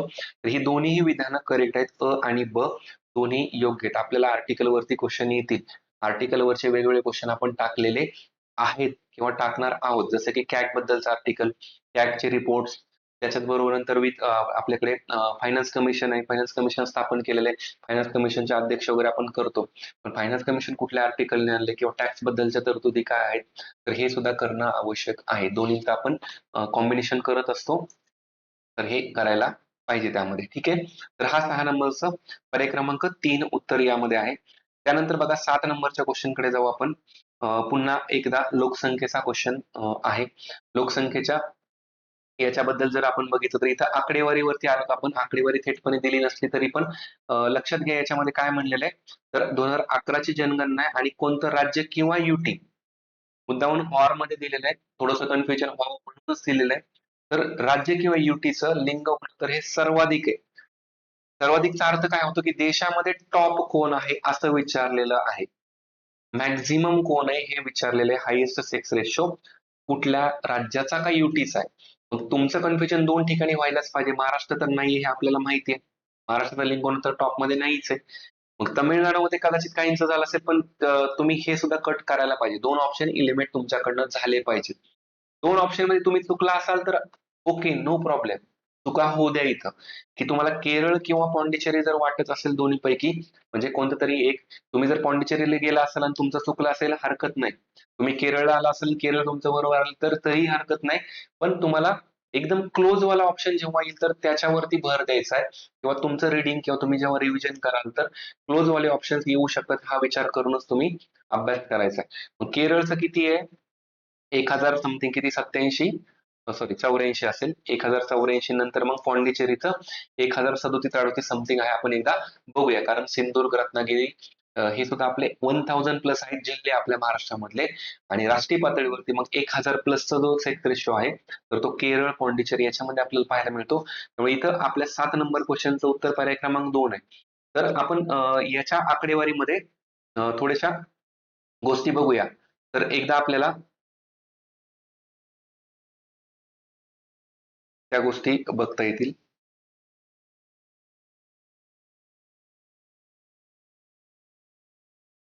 बघा, लिंग गुणोत्तराचा जर भाग बघितला तर राष्ट्रीय पातळीवरचं आपलं लिंग गुणोत्तर किती आहे? तर 943 आहे. आधी किती होतं? 933 होतं 2001 मध्ये आणि 2011 नुसार किती आहे? 943 आहे. हे लक्षात ठेवायचंय. इथे सुद्धा आपल्याला क्वेश्चन येतो. कंपॅरिझन मध्ये आपल्याला विचारतं कितीने वाढ झाली, 10ने वाढ झाली का कितीने 9ने वाढ झाली असं विचारलं जाईल. आणि सर्वाधिक म्हटलं तर केरळचं 1084 आणि पॉंडिचेरी 1037 आहे. तर हे लक्षात ठेवायचे 1000 प्लस दोन घटकांचा किंवा केरळ आणि पॉंडिचेरी युटी. तर याबाबत आपल्याला नेहमी प्रश्न विचारला जाईल आणि याच्यामध्ये एक थोडंसं लॉजिकल जर विचारात घेतलं तर साऊथ मधले स्टेट जे आहे तर त्यांचं लिंग गुणोत्तर चांगलं जाईल. म्हणजे केरळ, पॉंडिचेरी, तमिळनाडू, आंध्र प्रदेश तर यांचं लिंग गुणोत्तर चांगलं आहे. आणि कमी जर म्हणलं तर इथं बघा हरियाणा तर सगळ्यात कमी मध्ये आहेच आहे 879. जनरल लिंग गुणोत्तरामध्ये पण आहे आणि बाल लिंग गुणोत्तरात सुद्धा हरियाणा कमी आहे. त्याच्यानंतर जम्मू काश्मीर आहे, सिक्कीम आहे, नंतर परत पंजाब आहे. सिक्कीम फक्त इथं एक नॉर्थ ईस्टचा स्टेट आलेला आहे. बाकीचे मात्र मग आपल्याला नॉर्थ वाले स्टेट बघायला मिळतात. हे झालं जनरल लिंग गुणोत्तराचं. बाल लिंग गुणोत्तराचा जर विचार केला तर बाल लिंग गुणोत्तरामध्ये सुद्धा काही ट्रेंड आपल्याला बघायला मिळतात. जसं की बाल लिंग गुणोत्तर आपलं किती 2011 मध्ये 918 एवढं आहे आणि याच्यामध्ये जर आपण बघितलं सर्वाधिक मग ते नॉर्थ ईस्टचे स्टेट बघायला मिळतात आपल्याला, की ज्यांच्यामध्ये बाल लिंगोत्तर 0 ते 6 वयोगटामधलं हे जे लिंगोत्तर आहे ते आपल्याला नॉर्थ ईस्टच्या स्टेट्स आपल्याला जास्त पाहायला मिळतं. आणि सगळ्यात कमी जर म्हणलं तर अगेन हरियाणा किंवा हे जे नॉर्थ वाले स्टेट आपल्याला पाहायला मिळतात. म्हणजे हे सुद्धा लॉजिकली लक्षात ठेवणं गरजेचं आहे. आता हे लिंगोत्तर भारताचं आणि म्हणजे भारताचं जनरल आणि बाल लिंगोत्तर आपण पाहिलं. जनरल जर लिंगोत्तर आपण सॉरी महाराष्ट्राचं जर लिंगोत्तर आपण बघितलं तर याच्यामध्ये सुद्धा आपल्याला काही ट्रेंड बघायला मिळतात किंवा मग आपण जे मायग्रेशन वगैरे हे जे क्रायटेरिया जर बघितले तर ते इथं लागू आपल्याला झालेले पाहायला मिळतात. जसं बघा आता सर्वाधिक रत्नागिरीचं 1122 आहे आणि सिंधुदुर्गचं 1036 आहे. म्हणजे इथे सुद्धा 1000 प्लस असणारे 2 जिल्हे आहेत महाराष्ट्रामध्ये. हे लक्षात ठेवायचं. आता सिंधुदुर्ग रत्नागिरी यांचं का बरं जास्त आहे लिंगोत्तर? तर एक प्रकारे इथून होणारं स्थलांतर मुंबई आणि मग त्याच्यामध्ये जॉबच्या निमित्ताने जाणारे लोक, मग त्याच्यामध्ये ठाण्याची आपण बघितलं की ठाण्याची जी वाढ इथं 36% झालेली, जशी वार्षिक वाढ आपण आधीच्या स्टेज मध्ये हा क्वेश्चन असेल आपला. तर त्याच्यामध्ये आपण वाढ जास्त म्हटलेलं होतं. मग ही वाढ झाली का झाली? कारण का इथून इथं मायग्रेशन झालेलं आहे. आणि एक प्रकारे इथं मग रत्नागिरी, सिंधुदुर्ग यांचं निगेटिव्ह ग्रोथ रेट पण आपल्याला पाहायला मिळतो. तर इथं महिलांचं प्रमाण हे जास्त आहे पुरुषांच्या तुलनेमध्ये.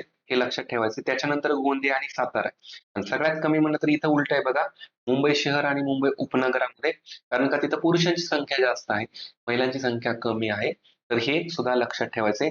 ठाणे नंतर पुणे आहे. तर हे 4 क्रम पण आपल्याला वन बाय वन लक्षात राहिले पाहिजेत. ठीक आहे. तर ह्या काही गोष्टी आपल्यासाठी महत्त्वाच्या आहेत त्यामध्ये. तर असं एकंदरीत लक्षात ठेवा. हा झाला आपला लिंग गुणोत्तराचा भाग. हा बाल लिंगोत्तर आपलं राहिलंच. एकदा जस्ट तेही ओव्हरलूक करून घेऊ. हा. बाल लिंगोत्तराच्या बाबतीत बघा 2011 मध्ये किती आहे आपलं 894 एवढंच आहे. खूप कमी आहे. 894 एवढंच आहे. आणि त्याच्यामध्ये आपण जर जिल्ह्यांचा क्रम बघितला तर त्याच्यामध्ये सगळ्यात कमी बीडचं आहे. नंतर जळगाव आहे. गडचिरोली सर्वाधिक आहे. म्हणजे हे आपल्याला विदर्भामधले पहिले 3 जिल्हे बघायला मिळतात. टॉपचे लक्षात ठेवायचे. आता हे सगळे आकडेवारी वन गो मध्ये कदाचित लक्षात नाही राहत आपल्या. पण आता हे तुम्ही वारंवार करत असाल तर तुम्हाला नक्की लक्षात राहील. तर हे टेस्टमध्ये आपण वारंवार असे वेगवेगळे प्रश्न टाकू जेणेकरून तुमचे ते नजरेसमोर सारखे येतील. तुमचे प्रश्न चुकू द्या इथं. जेवढे प्रश्न तुमचे चुकतील तेवढे तुमचं करेक्शनचे परत चान्स आहेत. म्हणजे करेक्ट प्रश्न येण्याचे चान्सेस वाढत असतात. तर असं आपण हे वन बाय वन लक्षात ठेवायचं आहे. आता बघा बजेटच्याच बाबतीतला एक क्वेश्चन आपण घेऊया. तर बजेटचे वेगवेगळे प्रकार असतात. जसं की आपण म्हणतो की बॅलन्स बजेट किंवा तुटीचा अर्थसंकल्प किंवा सरप्लस बजेट. तर ते बेसिकली काय असतं? समजा आता बॅलन्स बजेट म्हणलं तर काय? जेवढा खर्च करणार आहेत आपण तर तेवढंच आपल्याकडे काय असली पाहिजे, जमा झाली पाहिजे. त्याला आपण बॅलन्स बजेट म्हणतो. किंवा खर्च जर जास्त आणि जमा कमी याला आपण काय म्हणतो? तुटीचा अर्थसंकल्प म्हणतो. आणि जर समजा खर्चापेक्षा जर आपली जमाच जास्त असेल, जमा जर जास्त झाली खर्चापेक्षा, तर याला एक प्रकारे आपण काय म्हणतो? शिल्लकीचा अर्थसंकल्प. शिल्लक आपल्याकडे काहीतरी राहत आहे किंवा त्याला आपण सरप्लस बजेट म्हणतो. मग यावरूनच बाकीचे सुद्धा काही प्रकार बजेटचे बघायला मिळतात. मग त्याच्यात एक प्रकार आहे झिरो बेस बजेट. म्हणजे बऱ्याच वेळा काय होतं की एखादा बजेट मांडत असताना आता समजा आपल्याकडे आता 2025-26 चं बजेट मांडलेलं आहे. मग 25-26 बजेट मांडत असताना राज्याचं असू दे किंवा देशाचं, की देशात किती खर्च होईल आणि किती आपल्याला जमा आपल्याकडे होणार वेगवेगळ्या माध्यमातून. मग हे जर विचारात घेतलं, तर हे विचारात घेत असताना प्रामुख्याने आपल्याला मागचं जे वर्ष होतं 2024-25चं, तर ह्या वर्षभरामध्ये किती खर्च झालाय किंवा कुठल्या योजनांवर किती खर्च केलाय, याचा जर काहीच विचार नाही केला, म्हणजे त्याचा झिरो विचार करायचा आणि सगळ्या गोष्टींचा परत नव्याने विचार करायचा. म्हणजे मनरेगा सारख्या स्कीमवर किती खर्च करायचा, उज्ज्वलावरती किती स्कीम वरती खर्च करायचा, लाडक्या बहिणींना किती पैसे द्यायचे किंवा जलजीवन मिशनवरती किती खर्च करायचा, सरकारी अधिकाऱ्यांचा किंवा एक प्रकारे कर्मचाऱ्यांचा पगार किती कसा करायचा, या सगळ्या गोष्टींचा परत एकदा झिरो पासून विचार करायचा. त्याला आपण म्हणतो झिरो बेस बजेट. तर हे जे झिरो बेस बजेट आहे, तर याचा अर्थ सिंपल काय आहे, की मागच्या वर्षाचा काहीच रेफरन्स घ्यायचा नाही. ऍक्च्युली कसं असतं बजेटमध्ये, की आपल्याकडे एक ट्रॅडिशनल बजेट असतं. त्यालाच आपण काय म्हणतो एक प्रकारे पारंपरिक बजेट म्हणतो. म्हणजे काय ना, की चालत आलेल्या परंपरेने, की मागच्या वर्षाचा विचार करा. हां, ठीक आहे. एखाद्या योजनेमध्ये समजा 100 कोटी खर्च झालाय, तर नेक्स्ट टाईमला ठीक आहे, की त्याच्यावरती आता 110 कोटी खर्च करू कारण का गरज आहे तेवढी. तर झिरो बेस्ड बजेटमध्ये हे 100 वगैरे विचारातच नाही घ्यायचं. ओव्हरऑल त्याचा अभ्यास करायचा, की तिथं आवश्यकता नक्की किती आहे, त्यावरून ठरवायचं. भले मग ते 100 पेक्षा कमी असेल किंवा जास्त असेल. तर यावरून आपल्याला झिरो बेस्ड बजेट हे महत्वाचं पण असतं, कारण का बऱ्याच गोष्टींना आपल्याला नव्याने विचार करता येतो. मग या झिरो बेस बजेटची संकल्पना कोणी मांडली किंवा त्याचे जनक कोणाला म्हणतात, हा प्रश्न आहे महत्वाचा. मग कोणाला म्हणतात? पीटर ए पियर हे महत्वाचे आहेत. याच्यामध्ये मोरारजी देसाई हे तर येणारच नाही किंवा ऍडम स्मिथ हे दोन ऑप्शन तर तुम्ही कटच केले पाहिजेत. हर्बर्ट हुवर हे कदाचित तुम्हाला वाटले असू शकतात किंवा ते वाटायला पाहिजेत. तुमचा हा प्रश्न जरी चुकला असेल तरी चालेल, हे तुम्हाला वाटलं पाहिजे. परंतु पीटर ए पियर हे त्याचे जनक आहेत आणि मग नंतर आपण आपल्या भारतामध्ये याचा वापर केलेला बघायला मिळतो. तर एकदा एक ओव्हरलुक करूया आपल्याला या झिरो बेस बजेटकडे आपण किंवा हे बजेटचे टाइप्स आहेत. कोणी काय काय मांडलेलं आहे तर त्याच्यावर एकदा आपण नजर टाकूया. आपल्याला काही गोष्टी त्यामध्ये बघता येतील. ठीक आहे. जेंडर बजेट वगैरे आपण नंतरच्या याच्यामध्ये क्वेश्चन ठेवलं त्यामुळे आपण ते नंतर डिस्कस करू. जेंडर बजेट म्हणजे संकल्पना तुम्हाला माहिती असेल एकदम बेसिक याच्यामध्ये आपण जरी गेलात तरी. तर बघा अंदाजपत्रकाचे जे किंवा बजेटचे प्रकार आहेत त्याच्यामध्ये ट्रॅडिशनल बजेट, पारंपरिक बजेट आपण जे म्हणलं आता, की त्याच्यामध्ये मागील वर्षातील खर्च जरी झाला तर त्याच्या आकड्यांचा आपण विचार करतो आणि त्यावरूनच मग खर्च कसा होईल वगैरे याचा आपण आधार घेतो आणि ते आकडे मांडत असतो. नंतर येतं परफॉर्मन्स बजेट. ऍक्च्युली आपण परफॉर्म कसं करणार आहे? म्हणजे थोडक्यात काय, तर एखाद्या वर्षामध्ये, एखाद्या आर्थिक वर्षामध्ये आपल्याला काय काय परफॉर्म करायचंय, की 100 हॉस्पिटल बांधायचे आहेत, शाळा बांधायच्यात वगैरे, नक्की परफॉर्म काय करायचंय, तर याच्यावरती भर दिला तो आणि याची संकल्पना हर्बर्ट हुपर आणि एई बुक यांनी मांडलेली. त्यामुळे हे जे आपण आपला जो ऑप्शन 1 होता हर्बर्ट हुवर वगैरे यांच्या बाबतीत, तर त्यांनी परफॉर्मन्स बजेट मांडलेलं आहे, नॉट झिरो बजेट. तर यामध्ये लक्षात घ्या. तर पुढील वर्षामध्ये जे काय आपल्याला भौतिक गोष्टी करायच्या तर त्या भौतिक गोष्टी प्रामुख्याने इथं मांडायच्या आहेत. आणि हे परफॉर्मन्स बजेट भारतामध्ये जर विचार केला तर मग ते पहिल्यांदा 1968-69 मध्ये मोरारजी देसाई यांनी मांडलेलं आहे. तर नक्की परफॉर्म आपण कसं करणार आहे? म्हणजे समजा बजेट मांडले तर मग शाळा किती बांधायच्यात किंवा हॉस्पिटल किती उभारायचे हे जस्ट एक एक्झाम्पल आपण बघतोय. तर ते त्याच्यामध्ये विचारात घेतलं जातं. आणि त्याच्या सुद्धा व्यतिरिक्त एक आउटकम म्हणून बजेट असतं. आपण आपल्या झिरो बेस बजेटकडे येऊया. की परफॉर्मन्स बजेट नंतर आउटकम नावाचं एक बजेट आहे. हे ऍक्च्युली आउटकम काय आहे? म्हणजे हे बजेट काय म्हणतं, ठीक आहे तुम्ही शाळा बांधल्या, पण खरंच त्या शाळेमधून किती विद्यार्थी शिकणार आहेत हे विचारात घेतलं जाणं म्हणजेच आउटकम बजेट. म्हणजे एखादी गोष्ट जर समजा मोजता येणारी साध्य जर ठरवली आहे, ठीक आहे तुम्ही 100 शाळा बांधून त्याच्यातून समजा 1,00,000 विद्यार्थी शिकणार आहेत, तर हे महत्वाचं आउटकम झालं. त्याला आउटकम बजेट म्हणतो. मग ते पहिल्यांदा 2005-6 मध्ये आपल्या भारतामध्ये मांडले, पी चिदंबरम यांनी मांडलेले आहे. हे लक्षात घ्या, आउटकम बजेट. आणि आता आपण झिरो बेस बजेट बघूया. झिरो बेस बजेटचा जर विचार केला तर पीटर ए पियर यांना त्याचे जनक म्हणतात. अमेरिकेमध्ये पहिल्यांदा मांडलं आणि त्याच्यामध्ये महत्वाचं मागील आकड्यांचा कुठलाही रेफरन्स त्याच्यामध्ये घेतला जात नाही, हे लक्षात घ्या. तर हे आपल्याला महत्वाचं आहे. म्हणजे मग हे पहिल्यांदा कधी मांडलं, तर यावरती आयोगाने बऱ्याच वेळा आपल्याला क्वेश्चन विचारलेला आहे. तर कधी आहे? सायन्टिफिक डिपार्टमेंटसाठी पहिल्यांदा 1983 ला मांडलं. ओव्हरऑल मध्ये जर बघितलं तर 87-88 मध्ये पहिल्यांदा मांडलेले आणि महाराष्ट्र हे पहिलं स्टेट आहे झिरो बेस बजेट मांडणारं. 87-88 हे लक्षात घ्या. महाराष्ट्रामध्ये पहिल्यांदा किंवा राज्यांचा जर विचार केला तर कुठल्या स्टेटने पहिल्यांदा मांडलंय? महाराष्ट्र. त्या फॅक्च्युअल गोष्टी ही जी आकडेवारी ना आपल्याला खूप महत्वाची आपण ती करायची आपल्याला विचारली जाऊ शकते. ठीक आहे. आपण असेच अजून वेगवेगळे क्वेश्चन ऍड करू याच्यामध्ये आणि पुन्हा पुन्हा आपण त्या क्वेश्चनला जाऊया, आपण डेटा ऍड करू. आता बघा पब्लिक फायनान्स. पब्लिक फायनान्स आपण त्यालाच काय म्हणतोय की सार्वजनिक वित्त. सार्वजनिक वित्तामध्ये आपण मागच्या टेस्टमध्ये म्हणलं की जे वेगवेगळे 2 अकाउंट असतात त्याच्यामध्ये मग आपलं महसुली अकाउंट आणि एक प्रकारे भांडवली अकाउंट. मग महसुली अकाउंट मधला खर्च आणि जमा, सेम भांडवली मधले खर्च आणि जमा आपण बघत असतो. मग इथं सिंपल प्रश्न विचारला की महसुली जमेमध्ये म्हणजे त्यालाच आपण काय म्हणतो रेव्हेन्यू रिसिप्ट म्हणतो. तर त्याच्यामध्ये कशाचा समावेश होत नाही. तर सगळ्यात पहिल्यांदा आपण काय करूया की पुन्हा एकदा तो चार्ट कडे जाऊया. तर जर समजा आपण म्हणलं की हे भारताचं काय आहे, तर बजेट आहे. तर ह्या बजेटमध्ये आता इंग्लिश शब्द लिहितो मी. होप की कुणाला इंग्लिश शब्दाची अडचण नसावी. तर एक प्रकारे आपण काय म्हणू की हे आहे रेव्हेन्यू अकाउंट आणि हे आहे एक प्रकारे कॅपिटल अकाउंट. कॅपिटल अकाउंट मध्ये सुद्धा आपला काय असतो, तर खर्च असतो आणि ह्याच्या कॅपिटल मधून आपल्याकडे सुद्धा काय येते, तर जमा येत असते. आणि रेव्हेन्यू अकाउंट मध्ये सुद्धा आपला काय असतो, खर्च असतो आणि ह्याच्यामध्ये सुद्धा आपल्याकडे जमा असते. मग रेव्हेन्यू अकाउंट मध्ये महसुली अकाउंट मध्ये कुठून कुठून जमा येते, तर 2 माध्यमातून जमा येत असते आपल्याकडे. कुठल्या? तर एक असते टॅक्स मधून येते आपल्याकडे आणि दुसरी येते नॉन टॅक्स मधून म्हणजे टॅक्सच्या व्यतिरिक्त सुद्धा आपल्याकडे काही गोष्टी असतात. आणि खर्चामध्ये मग वेगवेगळ्या योजनांवरती खर्च किंवा कोणाच्या पगारांवरती खर्च केलाय हा खर्चाचा भाग झाला. तर कॅपिटल मध्ये सुद्धा खर्च कशावरती येतो? वेगवेगळ्या योजनांवरती केलेला खर्च. पण कॅपिटल मध्ये जमा कुठून येते आपल्याकडे? जर समजा आपण कोणाकडून जर कर्ज घेतलं असेल तर त्याच्यामधून आपल्याकडे जमा होत असते. म्हणजे समजा वर्ल्ड बँकेकडून आपण कर्ज घेतलंय. एक प्रकारे कर्ज घेतलंय म्हणजे काय भांडवल आलं ना आपल्याकडे, पैसा हातात आला. म्हणून ते काय आहे की कॅपिटल अकाउंटच्या जमेमध्ये येणार आणि जमेच्या कर्ज अकाउंट मध्ये येणार. म्हणजे इथं WB लिहिलं मी, वर्ल्ड बँक आपण त्याला म्हणतोय. तर तो भाग झाला. आणि जर समजा आपण कुणाला तरी उसने पैसे दिले होते आणि ते परत रिटर्न आले तर एक प्रकारे काय आपण त्याला म्हणतो की कर्ज आपल्याला पुनर्प्राप्ती झाली. पुनर्प्राप्ती आपण त्याला म्हणतो. कर्ज आपल्याला रिटर्न मिळणं, आपलं आपण दिलेला स्वतःचा पैसा होता तो आपल्याला रिटर्न मिळाला. किंवा समजा गव्हर्नमेंटची एखादी कंपनी, स्वतःच भांडवल आहे परत, आणि कंपनी समजा गव्हर्नमेंटने अंबानीला विकून टाकली. अंबानीला विकली तर अंबानीने जे दिलेले पैसे तर ते कुठे जमा होतील? आपलं स्वतःच भांडवल होतं आणि स्वतःचं भांडवल आपण विकलं.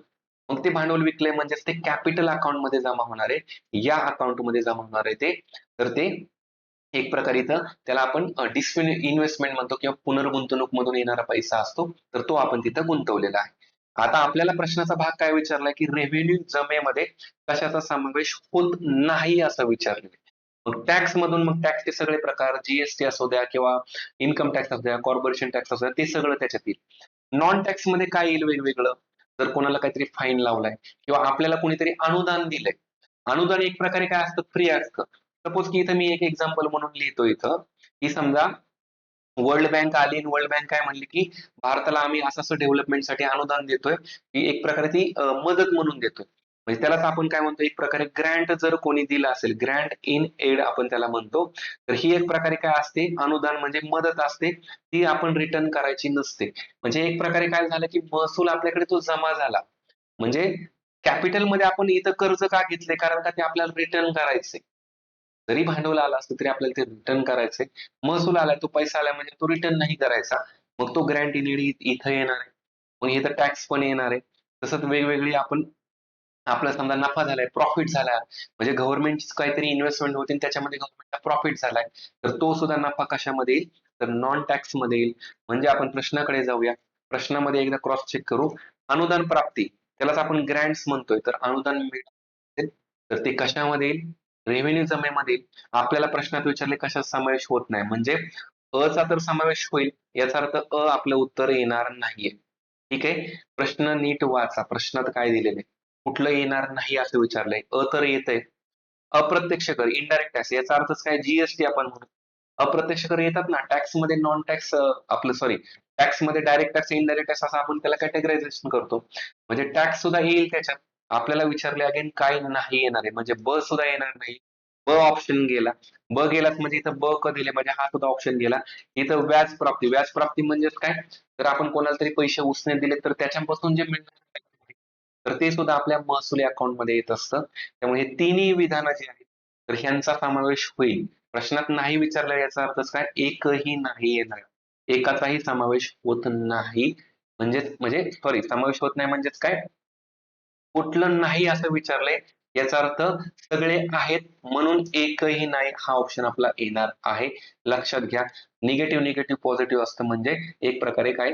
तर सगळ्यांचा समावेश होतो याचा अर्थ असा होतो. तर ऑप्शन असे आले तर क्रॉस चेक करायचे प्रॉपर आणि लक्षात घ्यायचं आहे. तर आपल्याकडे असणारा आपण चार्ट बघूया एकदा. हा चार्ट खूप महत्वाचा आहे आणि या चार्ट बद्दल तुम्ही वेळोवेळी बघितलेला असणार पण आहे. तर बघा, अर्थसंकल्पीय जमेमध्ये महसुली जमा आणि भांडवली जमा. तर याच्यामध्ये सगळ्यात महत्वाचं टॅक्स आणि नॉन टॅक्स आपण म्हणलं. टॅक्स मध्ये पण डायरेक्ट टॅक्स, इनडायरेक्ट टॅक्स असं आपण वर्गीकरण करतो. याच्यामध्ये बघा व्याज प्राप्ती किंवा त्याला आपण म्हणतो की इंटरेस्ट आपल्याला मिळणारा. लाभांश आहे त्याला आपण डिव्हिडंड म्हणतो. उत्पन्न मिळाले गव्हर्नमेंटला, अनुदान प्राप्ती झालेली किंवा कुणाला फाईन वगैरे लावले असतात त्याच्यापासून मिळणारं उत्पन्न. आणि भांडवली जमेमध्ये मग हे कर्ज जमा आणि बिगर कर्ज जमा. तर असे आपण याच्यामध्ये घटक बघितलेले आहेत. तर हे चार्ट करून ठेवा. पुन्हा आपण परत एक्सपेंडिचर वरती एखादा क्वेश्चन टाकूया. त्याच्यावरून परत आपण डेटा पुन्हा तो कव्हर करण्याचा प्रयत्न करूया. ठीक आहे. येस, हा 9 नंबरचा क्वेश्चन होता. नन ऑफ द अबोव आपलं उत्तर आहे पर्याय क्रमांक 4. त्याच्यानंतर पुढचा प्रश्न आहे बघा. सोपा प्रश्न आहे. असे प्रश्न परत परत रिपीट होत असतात. आयोग आपल्याला असे प्रश्न विचारते. होप की इथं कोणाला अडचण आलेली नसावी.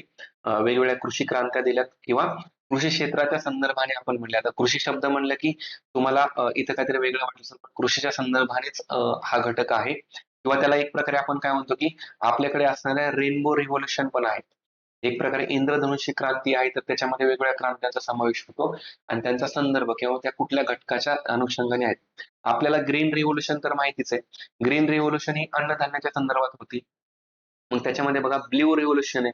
ब्ल्यू रिव्होल्यूशन कशा संदर्भात आहे? मत्स्य उत्पादनाच्या संदर्भातली फिशरीजच्या प्रोडक्शनच्या बाबतीतली आहे, आपल्याला माहिती आहे. त्याच्यानंतर बघा पिवळी क्रांती, येलो रिव्होल्यूशन. येलोवरून सिंपल लक्षात ठेवायचं, ज्या तेलबिया आहेत किंवा आपण जे इडिबल ऑइल वापरतो, खाण्याचं तेल वापरतो, तर त्याचा कलर मोस्टली कसा असतो? येलो कलर असतो. त्यामुळे तेलबिया उत्पादन एक प्रकारे पिवळी क्रांतीला संदर्भ त्याचा आहे. सुवर्ण क्रांती बघा, आता ही गोल्डन रेव्होल्यूशन वेगवेगळ्या नावाने वापरली जाते. कधी फ्रुट्ससाठी वापरली जाईल, कधी हनीसाठी वापरली म्हणजे मध उत्पादनासाठी वापरली जाईल. तर त्याच्यामध्ये एक प्रकारे बघा फळे भाज्या आपण त्याला म्हणूया, फ्रुट्स आणि व्हेजिटेबल्स आहे एकत्रित आणि हनी प्रोडक्शन आहे. तर यांचा एकत्रित विचार आहे त्याच्यामध्ये. आणि गुलाबी क्रांती किंवा त्याला पिंक रेव्होल्यूशन म्हणतो, ते सुद्धा कलर वरून आहे. मग त्याच्यामध्ये मांस असेल म्हणजे ते मीठ आपण म्हणतो, तर त्याचा सुद्धा कलर एक प्रकारे पिंक बघा. आणि कांदा आहे, ओनियन, तर त्याचाही कलर एक प्रकारे पिंक आहे, म्हणून त्याला पिंक रिव्होल्यूशन आपण म्हणतो. तर हे अशा क्रांती आहेत. अशा वेगवेगळ्या क्रांती आपल्याला माहिती पाहिजे. त्याच्यामध्ये आपण जर म्हणलं की ग्रे रिव्होल्यूशन कशासाठी आहे? खते उत्पादनासाठी आहे किंवा सिल्वर रिव्होल्यूशन आहे. सिल्वर रिव्होल्यूशन कशासाठी आहे? अंडी उत्पादनासाठी आहे. किंवा आपल्याकडे व्हाईट रिव्होल्यूशन तर आपल्याला माहितीच की मिल्क उत्पादनासाठी, दुग्ध उत्पादनासाठीचे आहे. अशा वेगवेगळ्या क्रांती आपल्याला माहिती पाहिजे त्याच्यामध्ये. तर इथं काय येईल? पर्याय क्रमांक 4 उत्तर येईल. अ, ब, क, ड, स याच्या जोड्या आपण यामध्ये लावलेल्या आहेत. तर असा सोपा प्रश्न येतो, फक्त गडबडीमध्ये चुकवायचा नाहीये. आपल्याला हा मार्क घेणारा किंवा आपल्याला एक प्रकारे हा एकदम आपण म्हणतो ना की आपल्यासाठी तो फुलटॉस असतो. आपण त्याच्यात फक्त आउट व्हायचं नाहीये. तर आपल्याला मार्क देणाऱ्या प्रश्नावरती आपण हमखास मार्क घ्यायचे आहेत. ठीक आहे. बघा आता हा पुढचा एक क्वेश्चन आहे, जो आपल्याला चलनवाढ किंवा मनी वगैरे ह्या टॉपिक वरती किंवा एक प्रकारे बँकिंगचा टॉपिक म्हणूया. तर त्यावरती आपल्याला प्रश्न येतो. मग आपल्याला संकल्पना माहिती पाहिजे, M0, M1, M2, M3. तर या संकल्पना नक्की काय आहेत? एक प्रकारे मार्केटमध्ये असणारा पैशाचा जो पुरवठा आहे ना, तर त्याच्या संदर्भाने ह्या सगळ्या संकल्पना आहेत. मग त्याच्यामध्ये M0 ते M3 पर्यंत प्रामुख्याने मार्केटमध्ये लॉंग टर्मचा पैशाचा पुरवठा कसा होतो या संदर्भाने हे घटक यामध्ये आहेत. तर आपण विचारलेलं आहे M1. M1 म्हटले त्याला ब्रॅकेटमध्ये नॅरो मनी किंवा अरुंद पैसा, म्हणजे त्याचा अर्थ एक प्रकारे काय तर तो एकदम कमी अमाउंट मध्ये शिल्लक असणारा पैसा किंवा तो ऍक्सेस साठी असणारा पैसा, याच्या बाबतीतला हा प्रश्न आहे. तर त्याच्यामध्ये काय समाविष्ट होते असं विचारलेलं आहे. लोकांकडे असलेली रोख रक्कम किंवा आपण त्यालाच काय म्हणतो, लोकांकडे असणाऱ्या नोटा किंवा चलनी नाणी जे आहेत त्यालाच आपण रोख रक्कम म्हणूया. समावेश होईल का त्याचा? येस, समावेश होईल. बँकांमधल्या मागणी ठेवी त्यालाच आपण डिमांड डिपॉझिट म्हणतो. तर ह्या डिमांड डिपॉझिट आणि एक प्रकारे आपण एकदा त्याचाही बघूया. डिमांड डिपॉझिट काय असतात आणि टर्म डिपॉझिट काय असतात? टर्म म्हणजेच एक प्रकारे याला काय म्हणूया आपण, मुदत ठेवी म्हणूया. म्हणजे त्याला पर्टिक्युलर काहीतरी टाइम असतो. आता बघा डिमांड डिपॉझिट काय असतात? आपण जर बँकेत पैसे ठेवले आणि ते पैसे आपण कधीही डिमांड केली म्हणजे काय? आपण जर समजा एटीएम थ्रू काढले पैसे, युपीआय थ्रू पैसे वापरले किंवा बँकेत जाऊन आपण पैसे काढले, याचा अर्थ काय केलं की आपल्या स्वतःच्याच अकाउंट मधल्या पैशाची आपण काय करतोय, काढण्यासाठी डिमांड करतोय. मग ती जर डिमांड केली तर बँकेने सुद्धा आपल्याला इमिजिएट पैसे उपलब्ध केले पाहिजेत. म्हणजे याचा अर्थ काय, बँकेत जरी पैसे ठेवले आपले तरी पण आपण कधीही काढू शकतो. तर ती झाली डिमांड डिपॉझिट. मग हे पैसे जर आपण ठेवलेत तर बँकेला त्या पैशाचा वापर खूप लॉंग टर्म साठी करता येत नाही. कारण कस्टमरचे पैसे त्यांना ठेवावे लागतात. म्हणजे याचा अर्थ काय, ए नावाच्या बँकेत जर कोणी पैसे ठेवले तर ह्या ए नावाच्या बँकेला पुढे कोणाला तरी हे पैसे कर्ज म्हणून देण्यासाठी अडचण होऊ शकते. जर समजा एखाद्या व्यक्तीला पुढे पैसे दिले आणि जर ज्याने पैसे बँकेत ठेवले त्याने जर पटकन मागितले तर कसे द्यायचे? त्यामुळे ह्या ज्या डिमांड डिपॉझिट आहेत तर त्या आपल्याला अ, फायदेशीर म्हणजे मार्केटमध्ये पैसा आणण्यासाठी किंवा लोकांची कर्जाची गरज भागवण्यासाठी फायदेशीर नसतात. म्हणून सुद्धा त्याला एक प्रकारे संकुचित पैसा असं म्हटलं जातं. त्याचबरोबर काय आहे, टर्म डिपॉझिटचा अर्थ काय होतो? समजा कोणीतरी लॉंग टर्म साठी बँकेत पैसे ठेवले, फिक्स डिपॉझिट केले, एफडी करणे आपण म्हणतो. फिक्स डिपॉझिट जर केले असतील तर ज्याने फिक्स डिपॉझिट केले तर तो सुद्धा सिक्युअर असतो. की चला ठीक आहे, बँकेकडे पैसे एफडी केलेत, आता त्याचा इंटरेस्ट फिक्स आपल्याला मिळणार आहे. आणि बँक पण सिक्युअर असते की ठीक आहे, आता त्या व्यक्तीकडनं पैसे आपल्याला आलेत, तर आपण आता समोरच्याला कोणाला समजा होम होम लोन करायचंय, कोणाला कार लोन करायचंय किंवा कोणाला अजून इतर प्रकारचं लोन द्यायचंय, तर त्याच्यामधून सुद्धा आपल्याला फायदा होणार आहे. मग हे टर्म डिपॉझिट ऍक्च्युली फायदेशीर असतं. म्हणूनच आपल्याकडे ज्या संकल्पना आहेत की M0 ते M3 पर्यंत, तर M3 वाला पैसा याच्यामध्ये प्रामुख्याने टर्म डिपॉझिट येतात, लॉंग टर्मच्या ठेवी येतात, किंवा याच्यामध्ये आपल्याला 1 इयरच्या पुढच्या कालावधीसाठी लोकांनी बँकेत ठेवलेले पैसे येतात. म्हणून हा पैसा काय असतो एक प्रकारे, तर लॉंग टर्मचा असतो, किंवा हा एक प्रकारे चांगला पैसा पण मानला जातो, कारण का लोकांची पैशाची गरज भागवली जाते. मग यासाठीच आपण आपल्याकडे एक डायग्राम बघतो, तर त्या डायग्राम बद्दलचा आपण एकदा बघूया याच्यामध्ये. तर त्याच्यामध्ये वेन डायग्राम तुम्ही बघितलेली असेल ही, सगळ्यांना माहिती आहेच आहे याच्याबद्दल.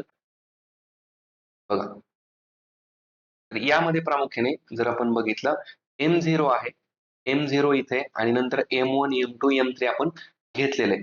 तर बघा, वेन डायग्रामचा आता कसा काय आहे याच्यामध्ये तुम्हाला सगळं माहिती.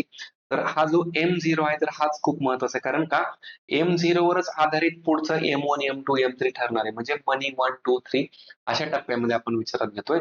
तर बघा, RBI कडच्या ज्या ठेवीत किंवा बँकांनी जो CRR आणि SLR ठेवला, तर तो M0 मध्येच येतो. तो प्रामुख्याने वापरता येत नाही पैसा. त्यामुळे हे जे बँकांकडचा रोखसाठा CRR, SLR ओव्हरऑल जो आहे, तर तो इथे येतो. पण सगळ्यात महत्वाचा हा जो सगळ्यांचा कॉमन हा जो मधला घटक आहे, तर तो खूप महत्वाचा आहे, की लोकांकडे असणारा पैसा आणि RBI कडच्या इतर ठेवी, कुठून डिसइन्व्हेस्टमेंट मधून आलेला पैसा असेल किंवा इतर याच्यामधला पैसा असेल, तर तो खूप महत्वाचा आहे. त्यामुळे तो M0 चा हाच पैसा खूप महत्वाचा आहे, कारण का याच्यावर आधारित M1 असणार आहे, याच्यावर आधारित M2 आणि याच्यावर आधारित M3 असणार आहे. म्हणजे लोकांनी जर समजा आता लोकांच्या हातात पैसा आहे, सपोज माझ्याकडे ₹10 कॅश आहे, तर ते ₹10 कॅश असेल तर तो बँकेला वापरता येणार नाही. पण तेच पैसे मी बँकेत ठेवले, तर समजा आपण म्हणूया की डिमांड डिपॉझिटमध्ये ठेवले, ऍटलीस्ट बँकेला काही काळासाठी ते वापरता येऊ शकतात. जर समजा आपण मी काढलेच नाहीत तर. आणि ते जर समजा 1 वर्षापर्यंत ठेवले, तर ते 1 वर्षापर्यंतच्या ठेवी आपण त्या M2 मध्ये कन्सिडर करतो, आणि 1 वर्षापर्यंत 1 वर्षापेक्षा जास्तच्या ठेवी त्या आपण त्याला M3 मध्ये कन्सिडर करतो. म्हणजे M3 मध्ये प्रामुख्याने आपल्याला पैसा सेक्युरिटी ठेवता येतो आणि लोकांच्या गरजाही भागवता येतात. तर आपण विचारलेलं आहे की M1, यामध्ये प्रामुख्याने लोकांच्या डिमांड डिपॉझिट्स आणि RBI कडच्या ठेवी आणि लोकांकडची रोख रक्कम. तर असा हा आपल्या प्रश्नाचा भाग होता. वरीलपैकी सर्व हे सगळंच त्याच्यामध्ये येणार आहे. तर हे पैशाचे स्वरूप वगैरे हे सगळं डिटेल ह्या गोष्टी लक्षात घ्या. आपल्याला यामध्ये वारंवार प्रश्न विचारला जाऊ शकतो. या प्रश्नानंतर पुढच्या प्रश्नाकडे जाऊया. LPG हा जो आपला टॉपिक आहे, तर LPG मध्ये आपण जेव्हा आपल्याकडे आर्थिक संकट होतं, आर्थिक संकटासाठी आपल्याला IMF ने आणि वर्ल्ड बँकेने आपल्याकडे अट घातली होती की तुमची इकॉनॉमी तुम्ही ओपन केली पाहिजे आणि लॉंग टर्म साठी तुम्ही स्वतः काहीतरी त्याच्यावरती काम केलं पाहिजे. मग त्याच्यामध्येच त्याचाच एक भाग स्ट्रक्चरल ऍडजस्टमेंट प्रोग्राम आपण त्याला म्हणतोय. तर हा जो स्ट्रक्चरल ऍडजस्टमेंट प्रोग्राम आहे, म्हणजे एक प्रकारे आपली जी रचना आहे, आपल्या अर्थव्यवस्थेची रचना, मग त्याच्यामध्ये उद्योग असतील, उद्योगांमधली गुंतवणूक, किंवा त्याच्यामध्ये टॅक्स सिस्टीम असेल, किंवा आपली बँकिंग सिस्टीम असेल, या सगळ्यांचा लॉंग टर्म साठी आपण डेव्हलपमेंट करणं गरजेचं आहे, किंवा त्याच्यामध्ये चेंजेस आणणं गरजेचं आहे. तर त्यालाच आपण स्ट्रक्चरल ऍडजस्टमेंट प्रोग्राम म्हणतो. ओव्हरऑल आपल्या अर्थव्यवस्थेमध्ये मग सार्वजनिक खर्च असेल, किंवा जी आपली तूट होते वेगवेगळी, किंवा मग आपल्याला आयात निर्यातीमधले जे काही अडथळे आहेत, तर ह्या सगळ्यांवरती काम करणं, याच्यासाठी हा SAP आपण त्याला म्हणतो, SAP म्हणतो, किंवा स्ट्रक्चरल ऍडजस्टमेंट प्रोग्राम आपण आणलेला होता. 1991 ला तो राबवला, आणि 1991 पासून, म्हणजे फक्त 91 राबवला असं नाहीये, तर नंतरच्या 5, 10, 15, 20 वर्षापर्यंत आपण तो राबवतच आलेलो आहोत. आणि याच्यामुळेच महत्वाचं काय, तर दीर्घकालीन आर्थिक सुधारणा करणं आपल्याला पॉसिबल झालेलं आहे. तर ते गरजेचं होतं. पर्याय क्रमांक 1 आहे 12 नंबरच्या प्रश्नाचं उत्तर. बाकीचे ऑप्शन बघा. अल्पकालीन कर्जफेड याच्यासाठी बिलकुल नाही. त्याच्यासाठी आपण कुठला वापरला होता, MES याच्यामध्ये. तर मॅक्रो इकॉनॉमिक स्टॅबिलायझेशन आपण त्याला म्हणतो. 2 कॅटेगरी आपण राबवल्या होत्या 1991 ला, MES आणि SAP, स्ट्रक्चरल ऍडजस्टमेंट प्रोग्राम. आणि मॅक्रो इकॉनॉमिक, मॅक्रो म्हणजेच काय, ओव्हरऑल देशाच्या इकॉनॉमिकच्या स्टॅबिलिटीसाठी आपण लावली, म्हणजे चलनवाढ कंट्रोल करणं, किंवा आपला जो परकीय चलन साठा आहे तर तो वाढवणं, याच्यासाठी आपण प्रामुख्याने केलं होतं. आणि हा निधी उभारणे तर अजिबात नाहीच आहे. कृषी उत्पादन वाढ करणे नाहीये. महागाई नियंत्रणासाठी एक वेळेस महागाई नियंत्रण करणं हे आपलं मॅक्रो इकॉनॉमिक स्टॅबिलायझेशनचं काम होतं. पण इथं ते याचा भाग राहिलेला आहे. तर हे एलपीजी मध्ये आपल्याला विचारलं जातं किंवा एलपीजी मध्ये महत्वाचे घटक आहेत. आपण आपल्या एलपीजीच्या नोटमधून एकदा जस्ट याला एक आहे. तर हा जो FRBM कायदा आणलेला तर तो 2003 चा कायदा आहे आणि याची अंमलबजावणी 2004 पासून झाली. तर प्रामुख्याने उद्दिष्ट काय राहिले?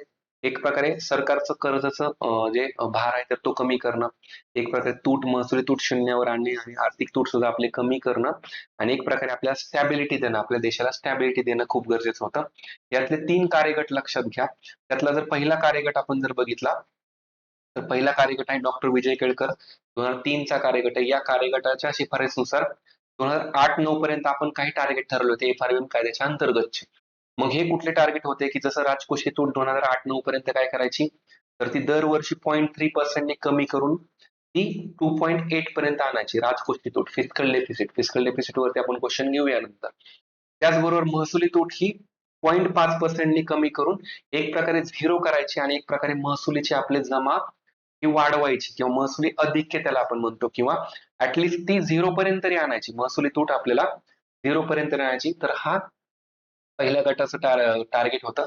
यावरती म्हणजे राजकोषीय तूट आणि महसुली तुटीच्या टार्गेट बद्दल आयोगाने आपल्याला प्रश्न विचारलेत पहिल्या कार्यगटानुसार. दुसरा कार्यगट कधी नेमण्यात आला? 2012 मध्ये डॉक्टर विजय केळकर यांच्या अध्यक्षतेखालीच नेमण्यात आला. तर तेव्हा राजकोषीय तुटीचं टार्गेट हे 3.9 ठरवलं आणि महसुली तुटीचं टार्गेट मात्र 2%. कारण का?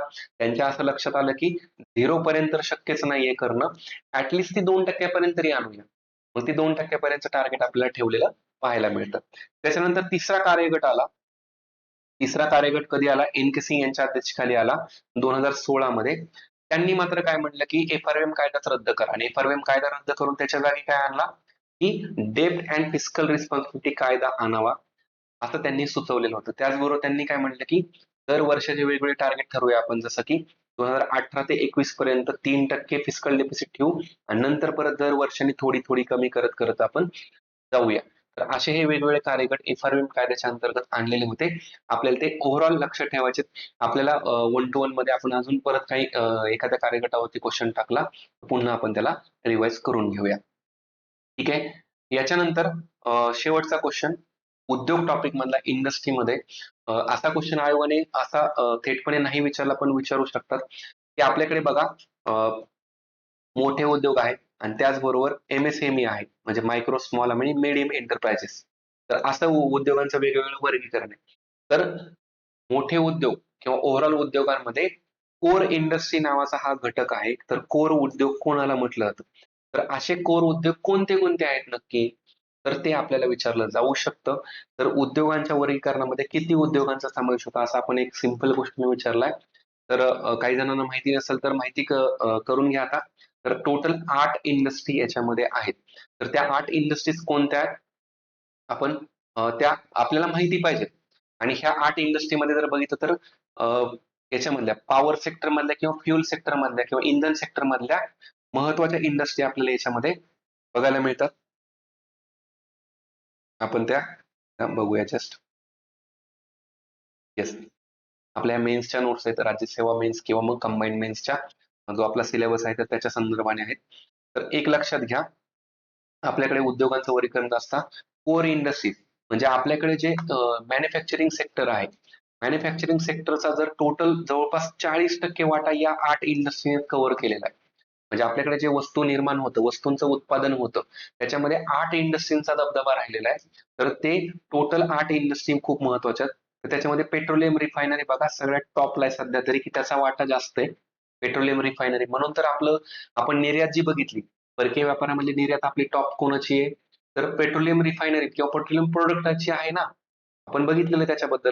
तर पेट्रोलियम रिफायनरी आहे, इलेक्ट्रिसिटी आहे, स्टील आहे, कोल आहे, crude oil, natural gas, cement आणि त्याच्यानंतर शेवटचा आहे फर्टिलायझर. तर याच्यामधला आपण जर बघितलं की सिमेंट आणि फर्टिलायझर जर बाजूला केला तर एक प्रकारे जड उद्योग सगळे किंवा सगळे जड उद्योग आहेत अवजड उद्योग आहेत.